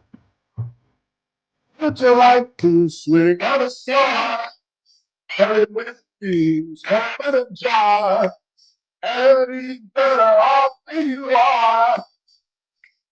Or would you rather be a pig, mule, donkey, ass? I don't know. It's Mr. Sinatra's birthday. Or it would have been his heavenly birthday. Is that the Facebook illusion? His heavenly birthday. What do you got on the board, real quick? Couple. Let's get into the five. Let's see. Ralph, she will only do 3 months tops. She will get time credits for AA classes, good behavior, and work inside. Usually people plead the misdemeanor wet and reckless, and that's not technically a DUI. Giamara ran over a homeless lady on a bike and didn't do a day. Well, let's be honest. And I am very dear friends with Giamara family. And that name carries a lot of weight. And he had an outstanding attorney, the late John Giamara, who was a good guy, but did have a little drinking issue. And I'm really close, although I haven't seen him or talked to him in a while, Randy Giamara. He's a really good dude who, last time I saw him was at Mexicali, and I was with Mike and a couple of other people. And I've known Randy for years. I told you how we won. We used to have a Masters tournament that John Hatton would put on, where about 12 or 16 of us would play at BCC. We'd all throw in like $100, $200, and the winner would win $400. And then we'd go back to Hatton's house and watch the Friday Masters. And he'd have sushi, and we're drinking Don Julio margaritas. And one year, Randy and I won the damn thing. And yet I'd never recognized this before until that night about, I don't know, maybe 3 or 4 months ago. We ran into him at Mexicali. And when he left, I turned to my friends and I go, doesn't Randy look like Gavin Newsom? Do you know Randy Giamara? I think I've met Randy once. I'm telling you, he could be a double. Have met for a Gavin Giamara, but he was more closer to my age. All he needs is a little gray hair because Randy's a whole lot younger than our idiot governor, but he is the spitting image. Quick time out. More TRBS. Don't go anywhere.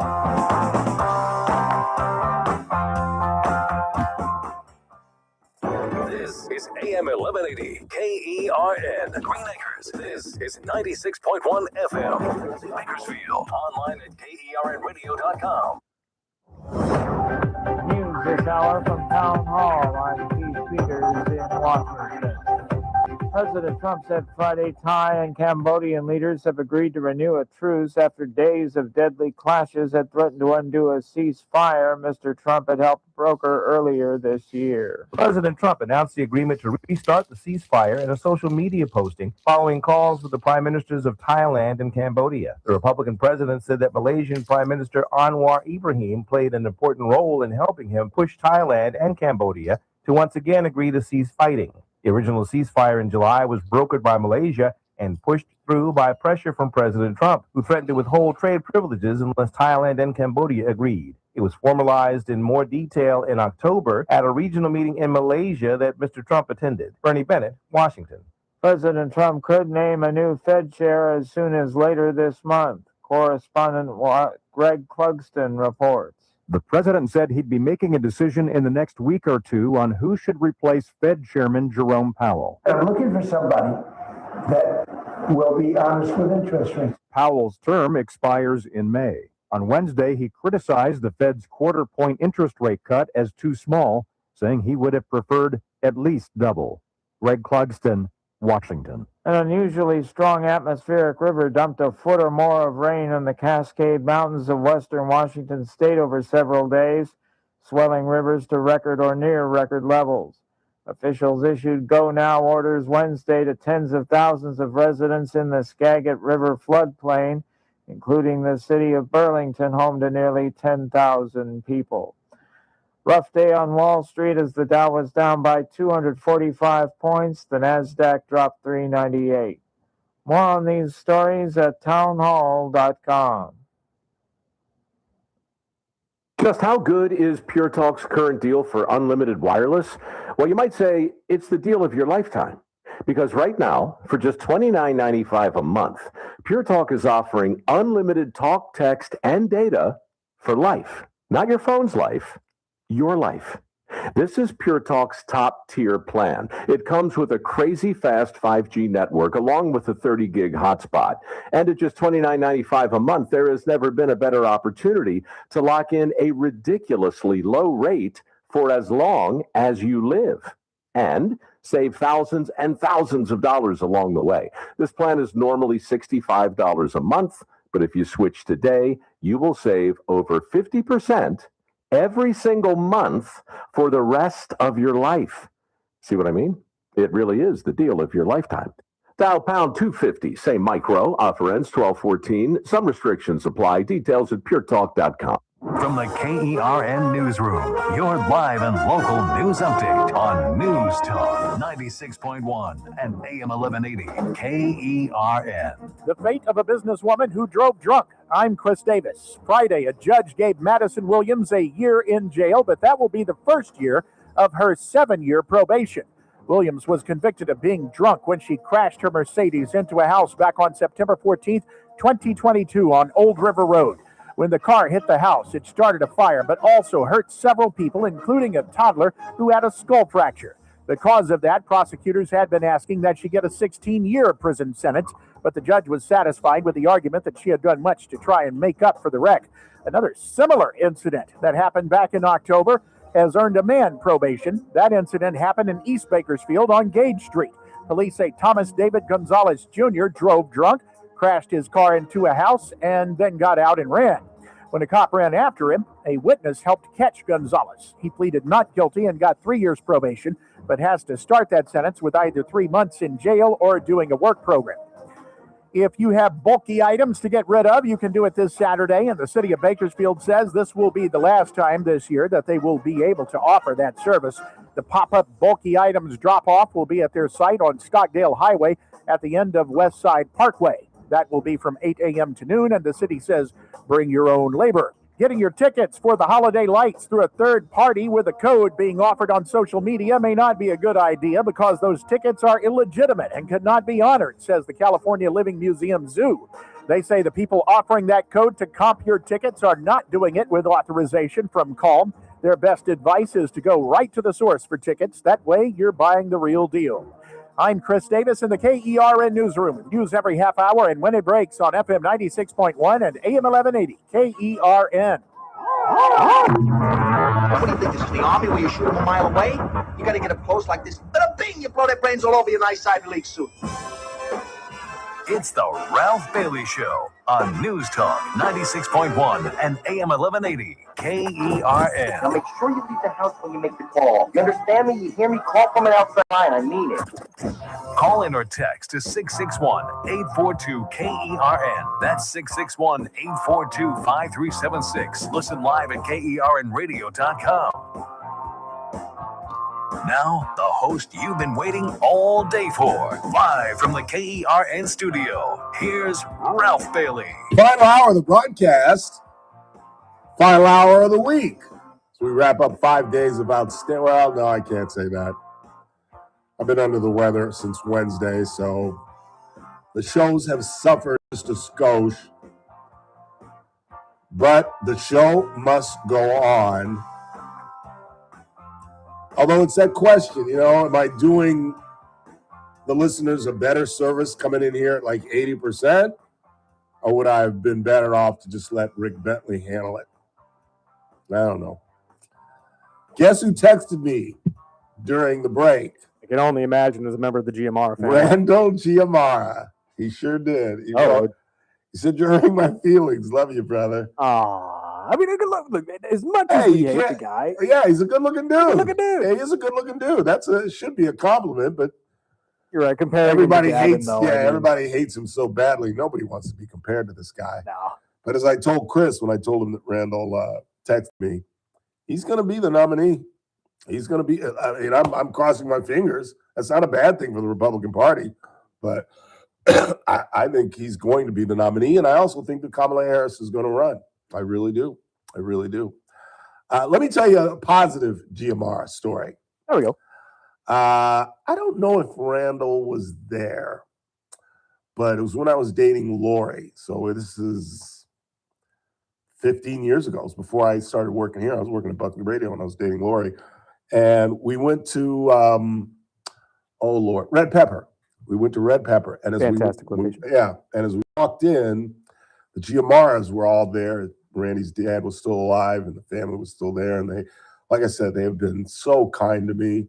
It's just, I don't know how I got so lucky. I really don't. The Giamaras, the Zucchinis, the Aries, the Valpredos, the Learys, all these families that just almost like on some level adopted me. That's how kind they are to me. And I said hello to everybody. And again, I can't remember. I'm assuming Randy was there because the whole family was there. But I just said hello and said hello to his dad, who was still alive at the time, and his mom, who I loved. And she was alive at the time, obviously. And Lori and I sat down and had dinner.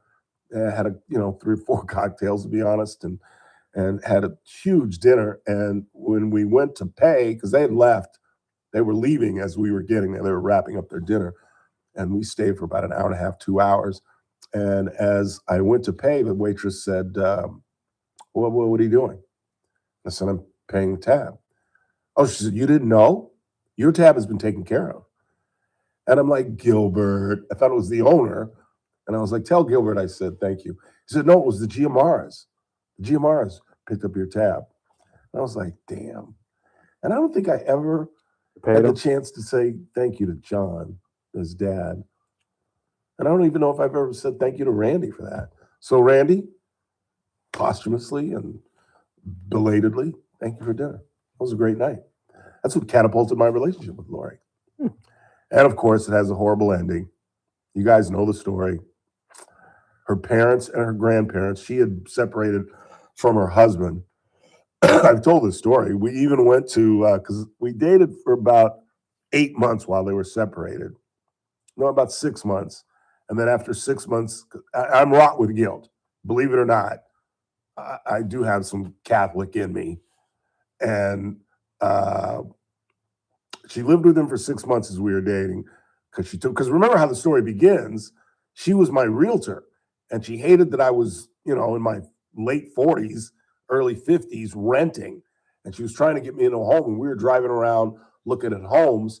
And she told me, I have bad news. I said, what's wrong? And she said, I'm getting a divorce. And Lori was a beautiful girl. She was about 5'10", blonde, very buxom, just athletic. She was one of the best looking girlfriends I ever had. And so I had no thought that she would ever date me.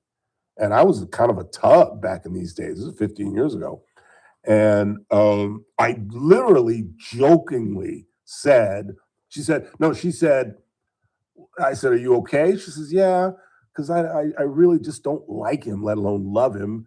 He was a CHP officer, and she said he treated her kids like they were perps.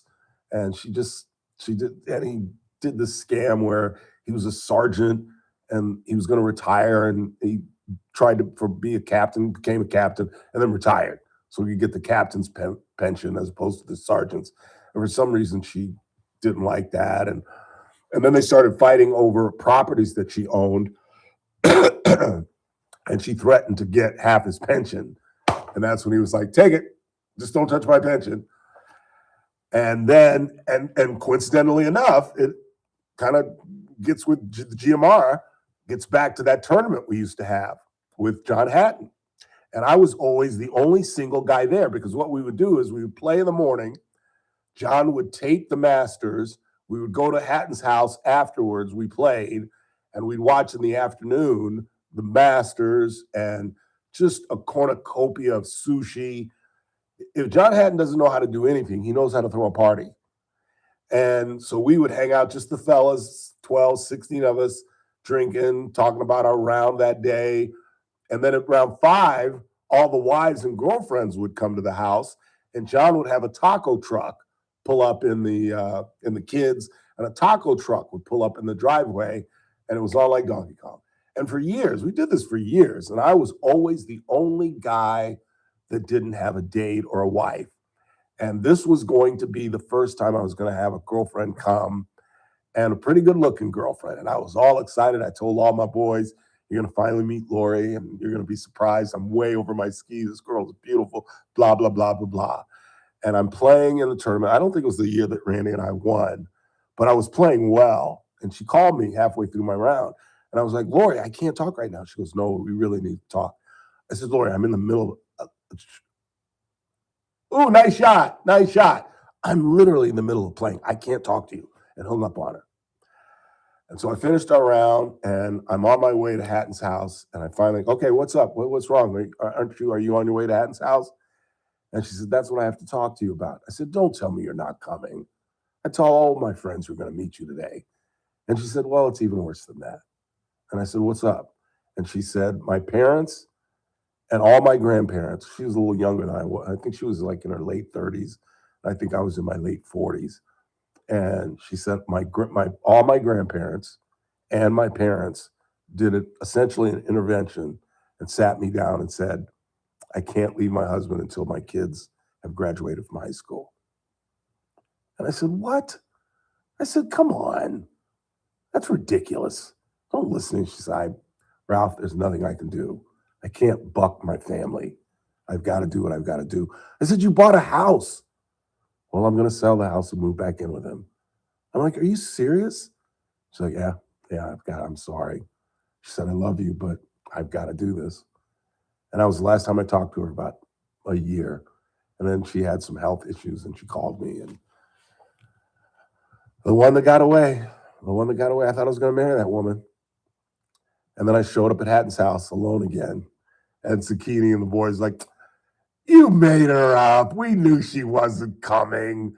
There's no Lori. Oh, you there's got the Mateo treatment? Yeah, there's no 5'10" blonde buxom going out with Joe fat ass. Are you kidding? I was just like, yeah, whatever. BCHS has pulled closer. It's now 14-10. Outstanding. At the half? I believe it's at the half, yes? Yeah, Is Randy at the just half? tells me it's at the half. Okay. Let's go Eagles. Shooting distance. That's right. They got to stay tight. Like I said, it's going to be the last team that makes an error or the last team with the ball. They're playing the St. Mary's Rams. Where's St. Mary's? Stockton, California. Is that right? All right. Very good. Very good. We're rooting for the Eagles. Let's take a break, and we come back. You'll hear from Erica Kirk and the despicable Candace Owens, who insists that the French Prime Minister's wife is a man. She's involved in a defamation suit in that. And she insists Tyler Robinson, who was in court today, by the way, that's part of our story. Tyler Robinson was not the lone gunman. And it's even worse than that. Wait till you hear what Candace Owens has to say, and you'll hear Erica Kirk responding to this just despicable. There are two black women that I can deal with Jasmine Crockett because she's a clown and she's about to get embarrassed in that Senate race down in Texas. But Joy Reid and Candace Owens are two of the most despicable black women I have ever met in my life. And I met, well, let me shut up. Quick time out. We're coming right back. It's TRBS, News Talk 96.1, AM 1180, KERN, and we're streaming live at kernradio.com. News Talk 96.1 and AM 1180 KERN. Coming up on a Monday edition of the Clay Travis and Buck Sexton Show, we're getting down to it, my friends, for the end of the year, looking at how this Trump economy is rolling along. Big focus on affordability, on prices, and also perhaps a neighbor to our south. We'll talk about the absolute latest on Venezuela and what might happen there. You won't want to miss it. Come hang with us, a Monday edition of Clay and Buck. Live 9 to noon. News Talk 96.1 and AM 1180 KERN. It's that man again, Ralph Bailey for Sangera Subaru with an announcement. It's time again for the 2025 Subaru Share the Love event. Buy or lease a new Subaru through January 2nd, and a donation of $325 will be made by Subaru to your choice of 4 national charities like Make-A-Wish, Meals on Wheels, the ASPCA, and National Forest Service, or local charities Honor Flight Kern County, Global Family, and the Daughter Project. Right now at Sangera Subaru, you can lease a 2025 Outback Premium CVT for only $239 per month for 36 months and $4,800 due at signing. You get a new car plus donate to charity. It's an absolute win-win. Don't miss the Subaru Share the Love event going on now at Sangera Subaru in the Bakersfield Auto Mall. Through January 2nd, 2026. Lease 2025 Outback Premium CVT model code SDD-11 for only $239 a month on a 36-month lease. $4,800 due at lease signing plus tax and license. Zero security deposit. 10,000 mile year limit. 15 cent per mile overage. MSRP $36,506. VIN number S3331256. Meet Paul Sheldon's client, Guy Picard. Hi, my name is Guy Picard, and I am very happy that I found Paul Sheldon. What a relief it is trying to turn 65 and find somebody like him to help me navigate this industry. I think that it's really important that you look at all of the options that you have and then give Paul Sheldon a call, because he will create a plan that fits your budget and fits what you're trying to achieve as far as trying to get the best possible medical care that you can have. So I'd like to recommend Paul Sheldon to any of you out there that are trying to navigate the medical industry turning 65. Give Paul Sheldon and his staff a call. They are awesome. And I'd just like to say, Paul and your whole entire staff, you guys rock. When Medicare matters, our team has the answers. Team Paul Sheldon. 398-2298. Must qualify for enrollment. Results may vary. Attention! Have you racked up $10,000 or more in credit card debt? Are you barely getting by making minimum payments? With credit card debt reaching all-time highs, National Debt Relief is notifying consumers about significant debt relief options currently being made available to help those with overwhelming credit card debt. These options may reduce a large portion of credit card debt for those who qualify. You don't need to declare bankruptcy or take out a consolidation loan, and you may only have to pay back a fraction of what you owe, even if you have bad credit. National Debt Relief has already reduced the credit card debt for more than 550,000 consumers. So don't wait. If you owe $10,000, $20,000, or even $100,000 in credit card debt, you can now take advantage of this financial debt relief as the cost of living continues to skyrocket. To check what debt reduction you may qualify for, call 800-399-7272. Why, you guys are 800-399-7272. Again, that's 800-399-7272.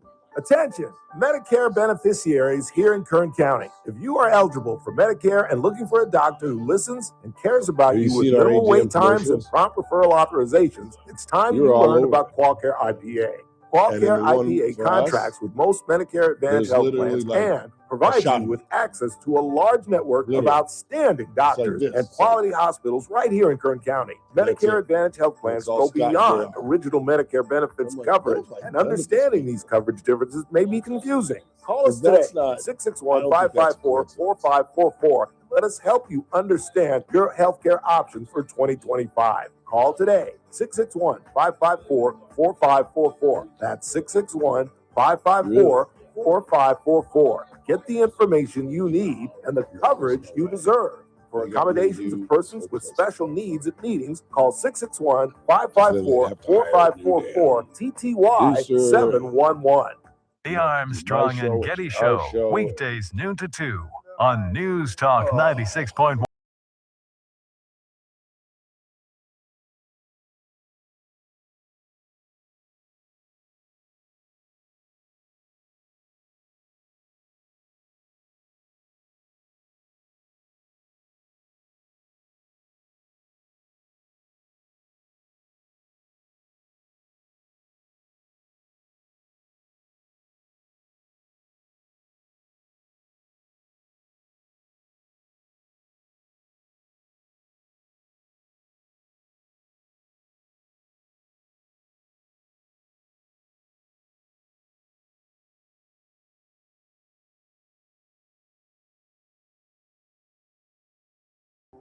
But it was such a funny reaction.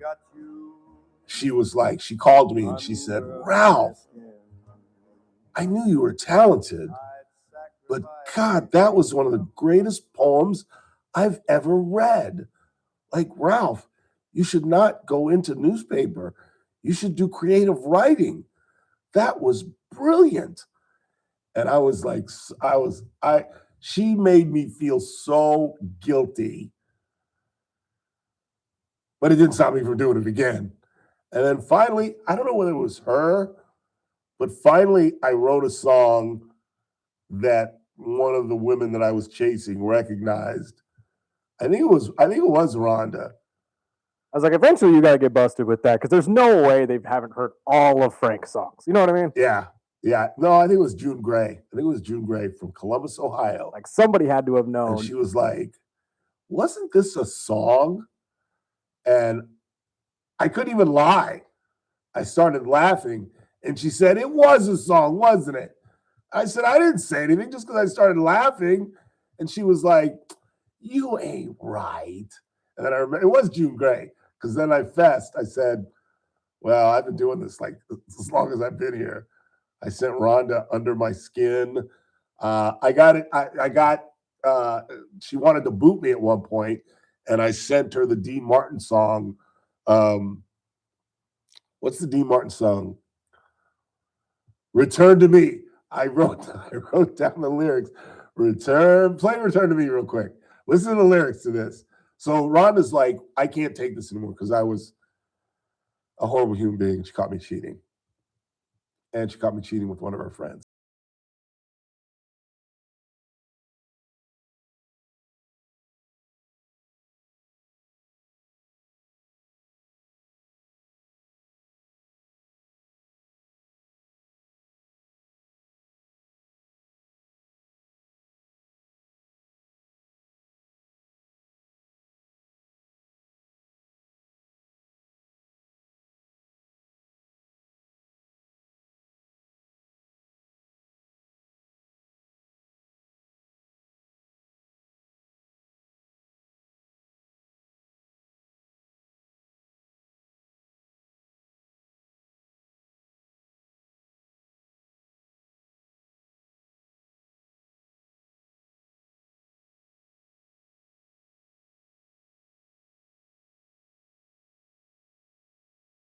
Took me back.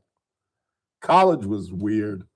College is always weird. It was great though. It was the 4 funnest years, some of the best years of my life. I just wish, God, I had the discipline to get my degree at Morehouse. How radically different my life would have been had I finished at Morehouse. Because most likely I would have stayed in Atlanta. I probably would have got a job with the Atlanta Constitution Journal or a smaller paper and then worked my way up. How different my life would be. And I might have even married Rhonda Killens, who stayed in Atlanta as well. She was a year younger than me. She graduated in 85.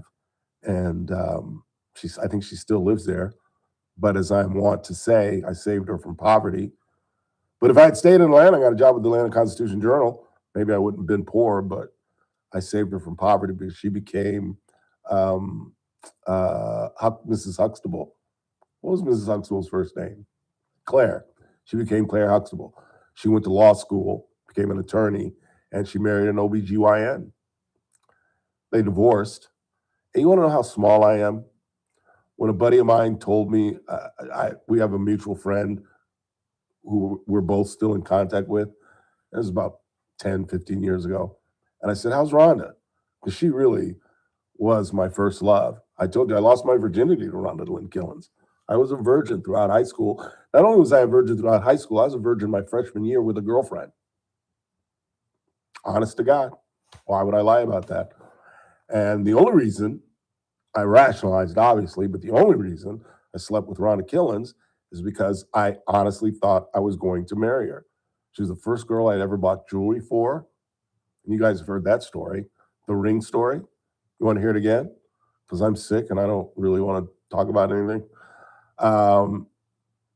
So when Ron and I broke up, even though we hung out with each other our senior years, or my senior year, or my fourth year in Atlanta, as we like to call it, she didn't want the ring. She just said, it's a promise ring for marriage and I can't keep it. And I like, no, don't. And she insisted. And in fact, she said, all right, I'll keep it. And then she took it off and left it in my bedroom.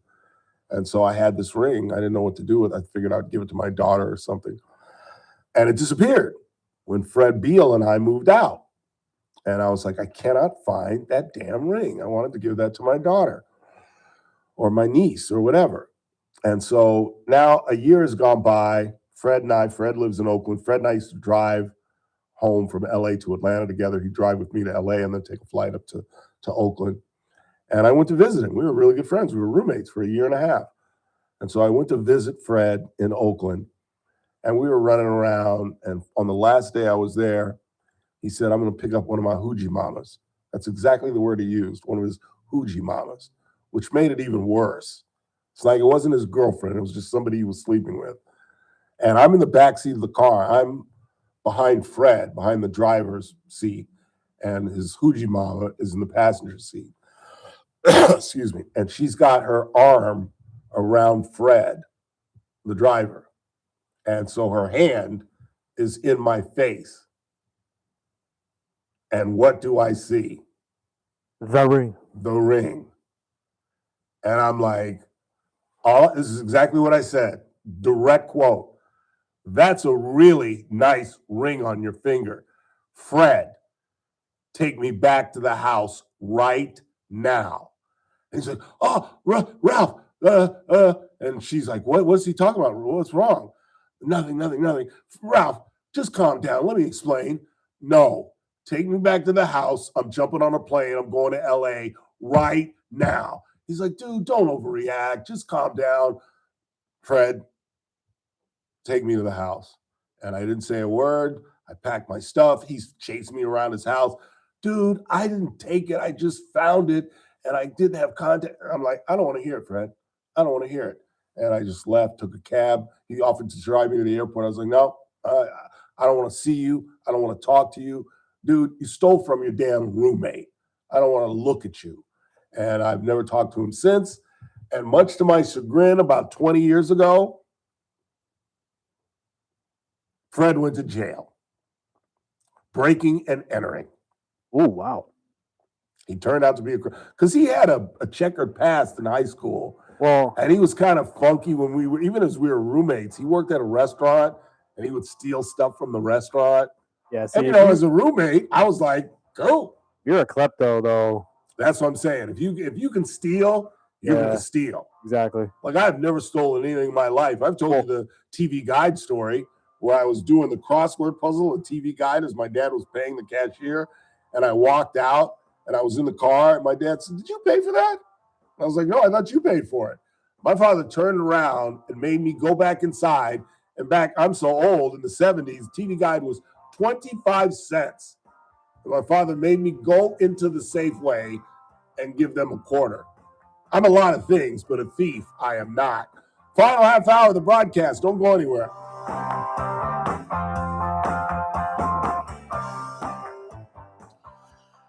News Talk 96.1 and AM 1180 KERN.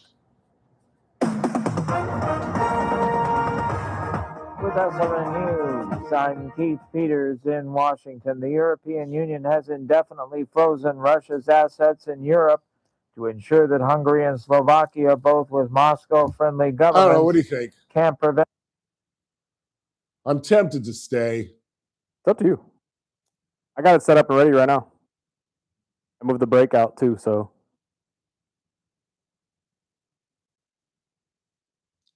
I'll stay. I want to talk about Sharon Moore. Yeah? Okay. And I haven't played the Erica Kirk stuff either. Okay. Yeah, I'll stay.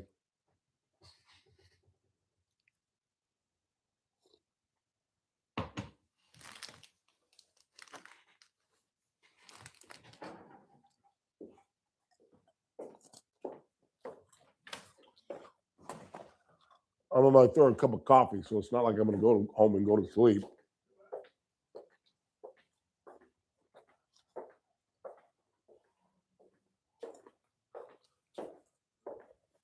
Local news update on News Talk 96.1 and AM 1180 KERN. I'm Chris Davis. Convicted of DUI and crashing her car into a house on Old River Road 3 years ago, Madison Williams got her sentence Friday. 7 years probation, with the first year of that to be served in jail. Williams' crash caused injuries to the people inside the house, including a toddler. The final bulky item pop-up drop-off event for 2025 is being put on by the city of Bakersfield tomorrow from 8 a.m. to noon on Stockdale Highway at the end of West Side Parkway. Buy your holiday lights tickets from the Calm Zoo itself, says the zoo. They've been told about people trying to use a code they found on social media, believing their tickets would be comped. The zoo says that's actually a scam.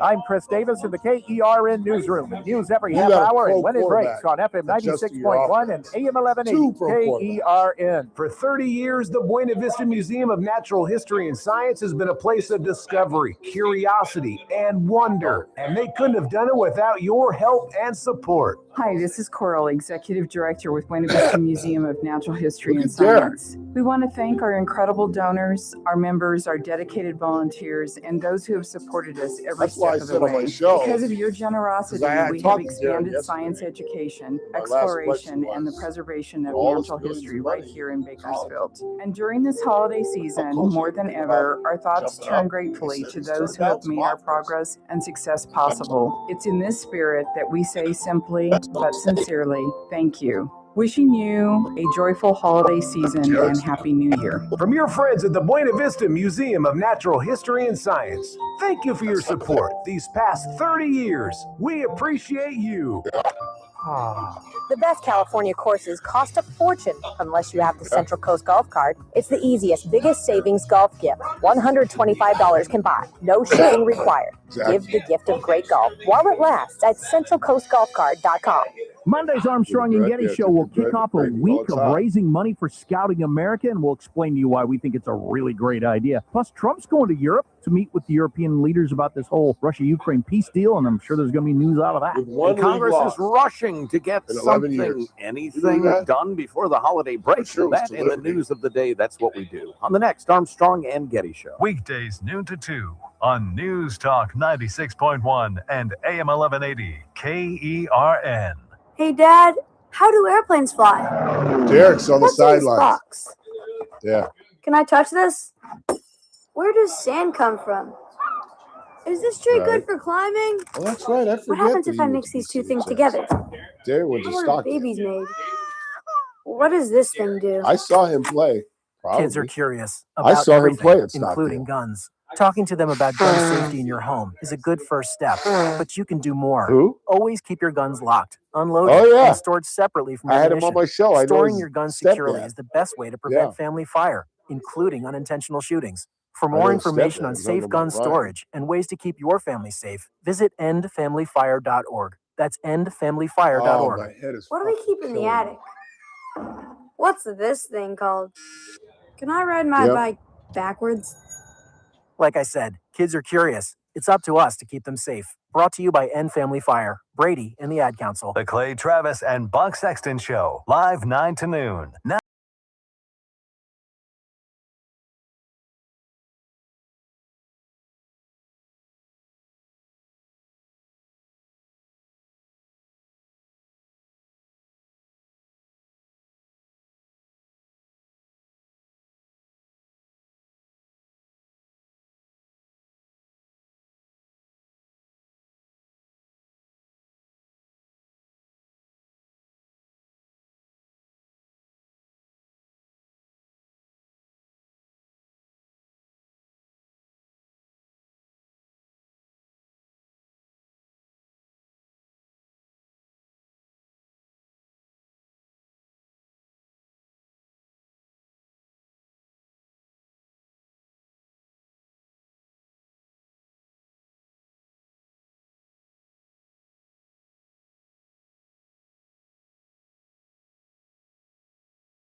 as no one could love another person.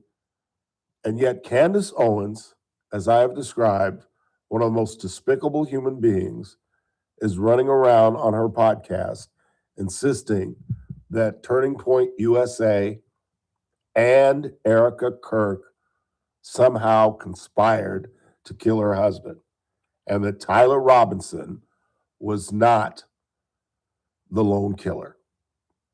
And the reason I threw Joy Reid in there earlier when I said they're two of the most despicable black women, I shouldn't have said black women, they're just two of the most despicable women I've ever met, because Joy Reid went on her podcast and castigated Erica Kirk for her, she was wearing leather pants, and she said that that was inappropriate for a widow, and that she implied that she's going to remarry real quickly, and I forget who she implied she's going to marry.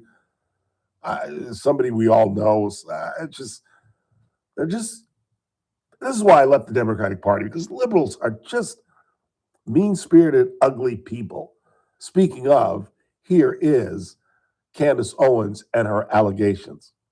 And I, first and foremost, do not believe that Tyler Robinson killed Charlie Kirk. I want to be very clear on that. Whether he was involved, I think the answer is yes. I think that's obvious. And your basis for saying he didn't act alone is what? I don't know, maybe the weird Fed messages that were concocted out of thin air that had no timestamp and were written like they were speaking in 1822, among other things. Their lack of an ability to answer any basic questions about what took place. Do you have any proof that the messages were made up? Because that would be easily proven. Yeah, but they didn't put timestamps on them, and Discord came out and said they didn't exist. This was supposedly text messages, not Discord messages. It's my understanding from the indictment. I actually did not read that they were text messages. She didn't read the indictment. She didn't read the indictment.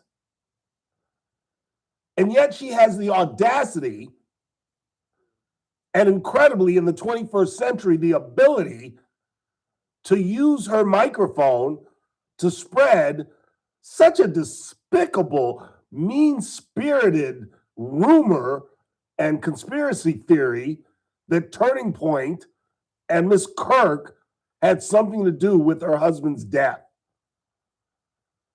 But even in that interview, a knucklehead reporter blows her up. They weren't, what was the illusion she made? That they weren't, starts with a D, what was the word she used? Discord. She's using. Yeah, she said it was Discord, and she said it wasn't Discord. They were text messages. Where Tyler Robinson, prior to the murder when he sent the messages to his transgender girlfriend saying, yes, I'm going to do it, or I did it? No, that he had he already done it?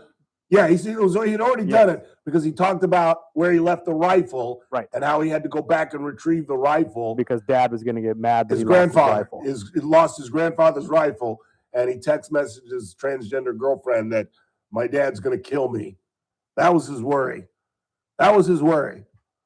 Not that we're going to put you to death for murder, but that his father was going to be mad that he lost his grandfather's rifle. How Candace, and that's why I've ignored the story, because this is old news, Candace Owens conspiracy theory, but I just wasn't going to bring it to my show and give her any more airspace because it's hypocritical, and we always do this where somebody does something horrendous and you spread it by talking about it and criticizing them, and in fact all you're doing is giving it more voice by even alluding to it. So that's why, again, this is weeks old, her mysterious delusion. But after I heard Erica Kirk respond, I had to go into it, and to have Erica Kirk speak about it, I had to play Candace Owens. Meantime, here is our widow.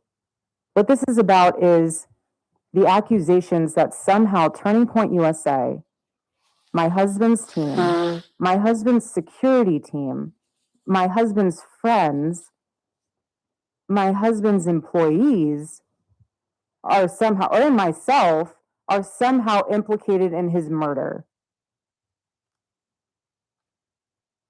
Just despicable. Just despicable. Here's one more from Erica Kirk. For that. That's a line in the sand. Because anyone who knew Charlie and knows us, that's sick. And if you've been following this, Candace Owens' first illusion was that the Israelis did it. She was insisting at first that Kirk was an agent of Israel and that Benjamin Netanyahu was behind his murder.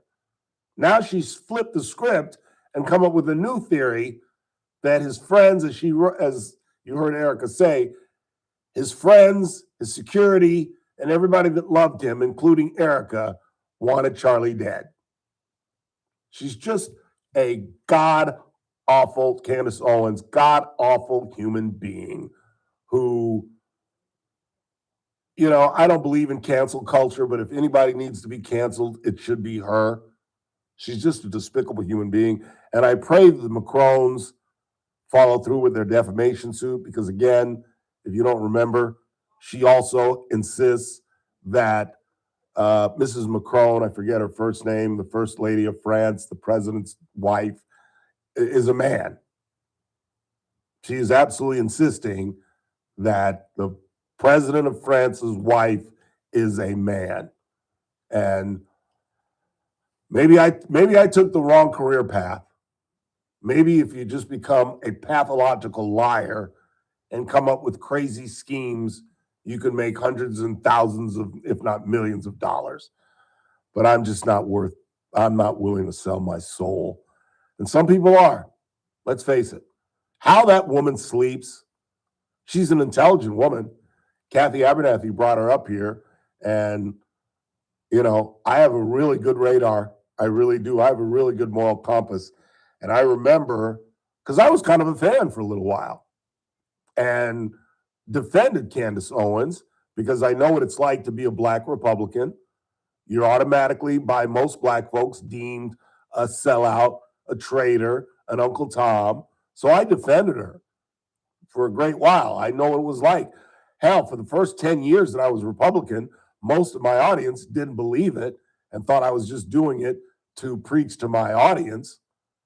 It's only been like the last 5 or 6 years of my 21-year radio career where I'm pretty sure the overwhelming majority of my audience now realizes he's a Republican because I despise the Democratic Party. And it's exactly this kind of thing that ran me away.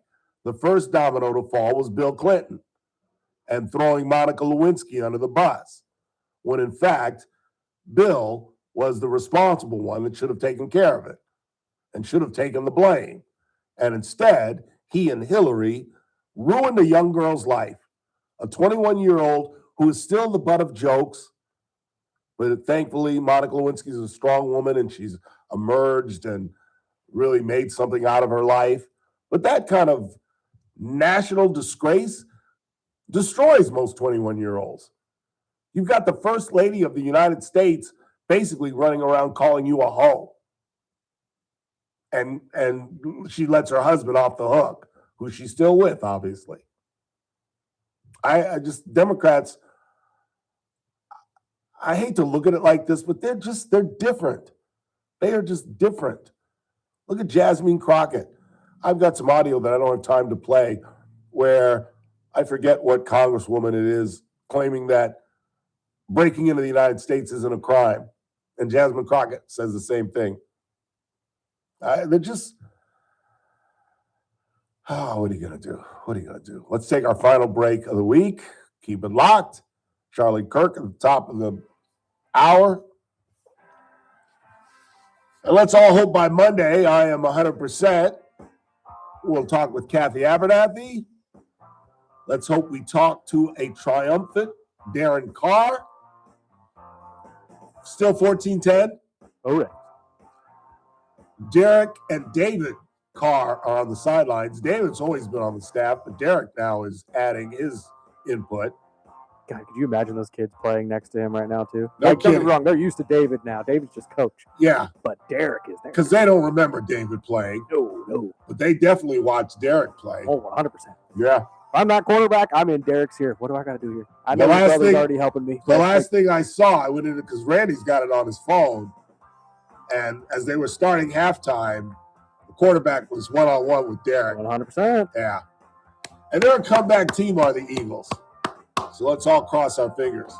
Quick timeout, last break of the week. It's the Ralph Bailey Show on News Talk 96.1 and AM 1180 KERN, and we're streaming live at kernradio.com. News Talk 96.1 and AM 1180 KERN. The JR Show, weekdays at 2 p.m. I'm tired of waking up and hearing another case of a DUI. We just had the Madison Williams case where she was found guilty. We have another trial going on where a 6-year-old was killed. Now again, I'm hearing an 8-year-old is dead because of an alleged DUI. Something needs to be done to fix this. Weekdays at 2 p.m. News Talk 96.1 and AM 1180 KERN. Got battery issues? Choose the #1 name in power, A1 Battery. We've got you covered with top quality batteries for every need. Cars, scooters, motorhomes, garage door openers, key fobs, golf carts, home alarm systems, wheelchairs, and so much more. If it takes a battery, A1 Battery has it. With multiple locations to serve you. Enjoy free diagnostics on batteries, starters, alternators, and electrical systems. Plus, get free installation with any purchase. First Friday of each month is free Key Fob Battery Friday. Family owned and operated since 1960. A1 Battery has been providing reliable, friendly service to Kern County. Need us in a pinch? We offer emergency services to make sure you're never stranded. Tell us you heard it on the radio and get 10% off your purchase. Call A1 Battery today, 589-1433 for the location nearest you, or visit online at a1batterycompany.com. A1 Battery, powering your world, one battery at a time. Ready? Just one from the back. Okay, doctor. Operation. No, Hurry, time's almost up. okay. The most amazing care. Oh, Fuzzy. Oh, I know. China. Time's up. Okay, our turn. Ready? Go. They changed my life. Highness Hospital for Children! Because people just like you, kids like me, can play in the game of life. I can do things now that were impossible before. I can draw. I can play basketball. Yeah, even when he stopped, Thank he still you. got 3 yards. Yes. Thank you. Go to lovechurch.org right away. Thank you. Meet Paul Sheldon's client, Vance Furtado. Hi, my name is Vance Furtado, and I saw Paul Sheldon's advertising, and my wife and I were going to need to begin Medicare very soon, and we thought he would be a great guy to talk to. And we were not disappointed. He and his staff were excellent. They provided much-needed guidance for us, and we would recommend Paul Sheldon and his agency to anyone desiring help when it comes to figuring out the confusing world of Medicare.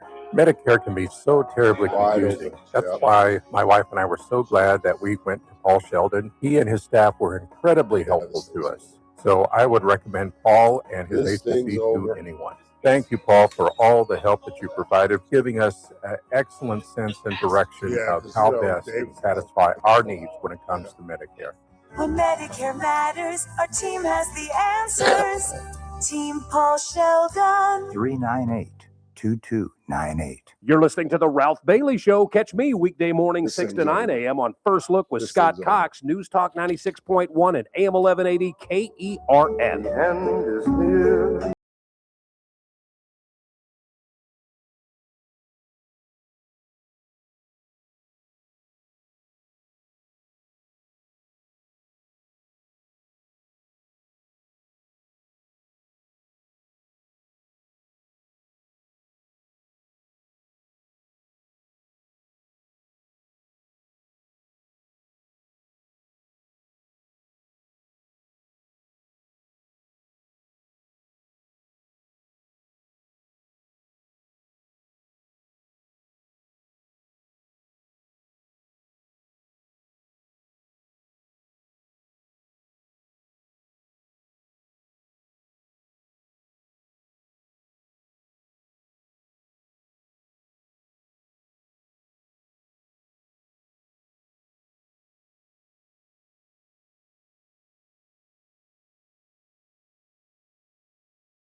when I would get depressed, make a bad choice, be in a bad spot, I would listen to this because the theme of the song, at least as I perceive it, is look, and this is the hardest thing to teach young people.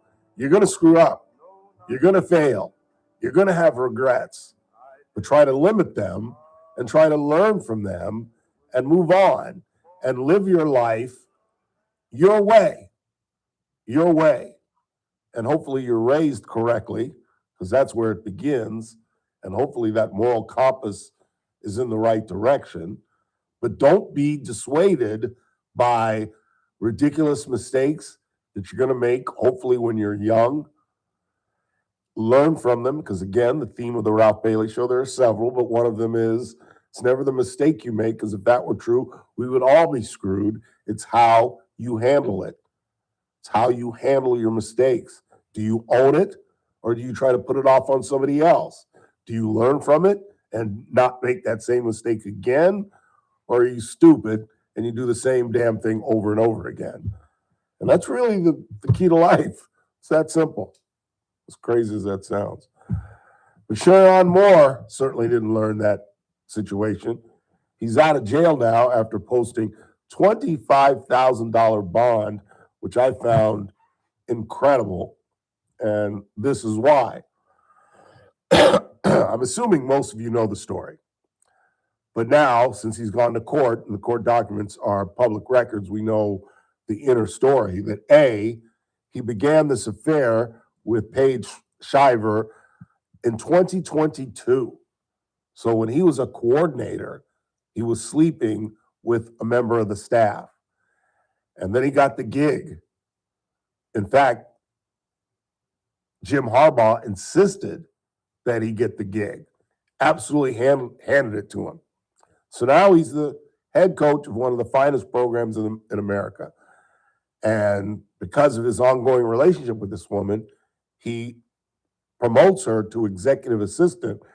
Her salary went from $58,000 a year, which in Michigan, even in not Lansing, where's the University of Ann Arbor, $58,000. Maybe as a young person, that's decent money, but you're struggling. You're living check to check at $58,000. He bumped her up to $99K. Now you're in your 20s making $99,000. You're living right, Jack. You're living pretty good. And this relationship went on and went on and went on. Meantime, he's an OnlyFans guy, and he's stalking OnlyFans models. And as we find out through the court records, he's bugging just general women. He was stalking like all kinds of women. So finally, Shiver boots him on Monday, the Monday before he's about to get fired. And had he simply walked away and said, okay, Paige, I get it. I'm 39. You're in your 20s. I'm married. You want somebody you can be with. I get it. Let me step aside. He most likely would still be the coach.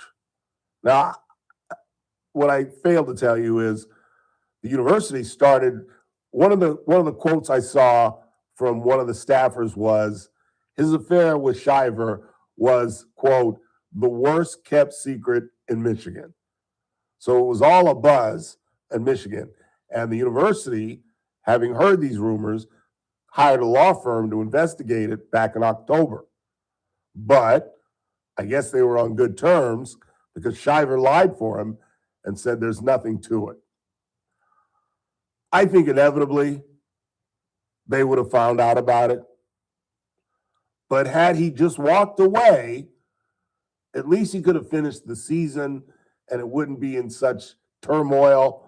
But instead, he freaks out and starts stalking her. So now the only way she can get rid of this guy is to rat him out. And she goes to the university on Wednesday with proof, text messages, emails, and says, yes, it's true. And that's when they summarily fired him. He freaks out, goes to his home, runs to Paige's home, grabs butter knives Yeah, that's what I made me and laugh. some other knife and some scissors and says, my blood is on your hands. I want you to see this. I'm going to kill myself. And of course, he doesn't because he's a narcissistic son of a bitch. And narcissists don't kill themselves. And finally, his wife calls the cops and they follow his phone and they find him. And now he's facing charges of home invasion, stalking, and B&E, breaking and entering, meaning he's lost his career. His children are of an age that it'll be another 5 to 10 years till they find out what a crumb their father is, because they're little ones. And not only does he not have a future, but now he's going to go to prison. Because home invasion, stalking, and breaking and entering, I don't think you get probation for that. This girl was, from all reports, absolutely terrorized. And when this cute little white blonde 20-something-year-old testifies about how he broke into her house, started grabbing knives, and put a knife to his throat in front of her, no, he's going to prison. He could have walked away, tried to rebuild his brand, got on maybe at his alma mater, his high school, been a PE coach for the rest of his life, but now his life is utterly ruined, and he's going to be a felon. I got to get out of here. Hopefully I'm a lot better on Monday. For Chris Burdick, I'm Ralph Bailey. Have a wonderful weekend. I'll wrap you on Monday.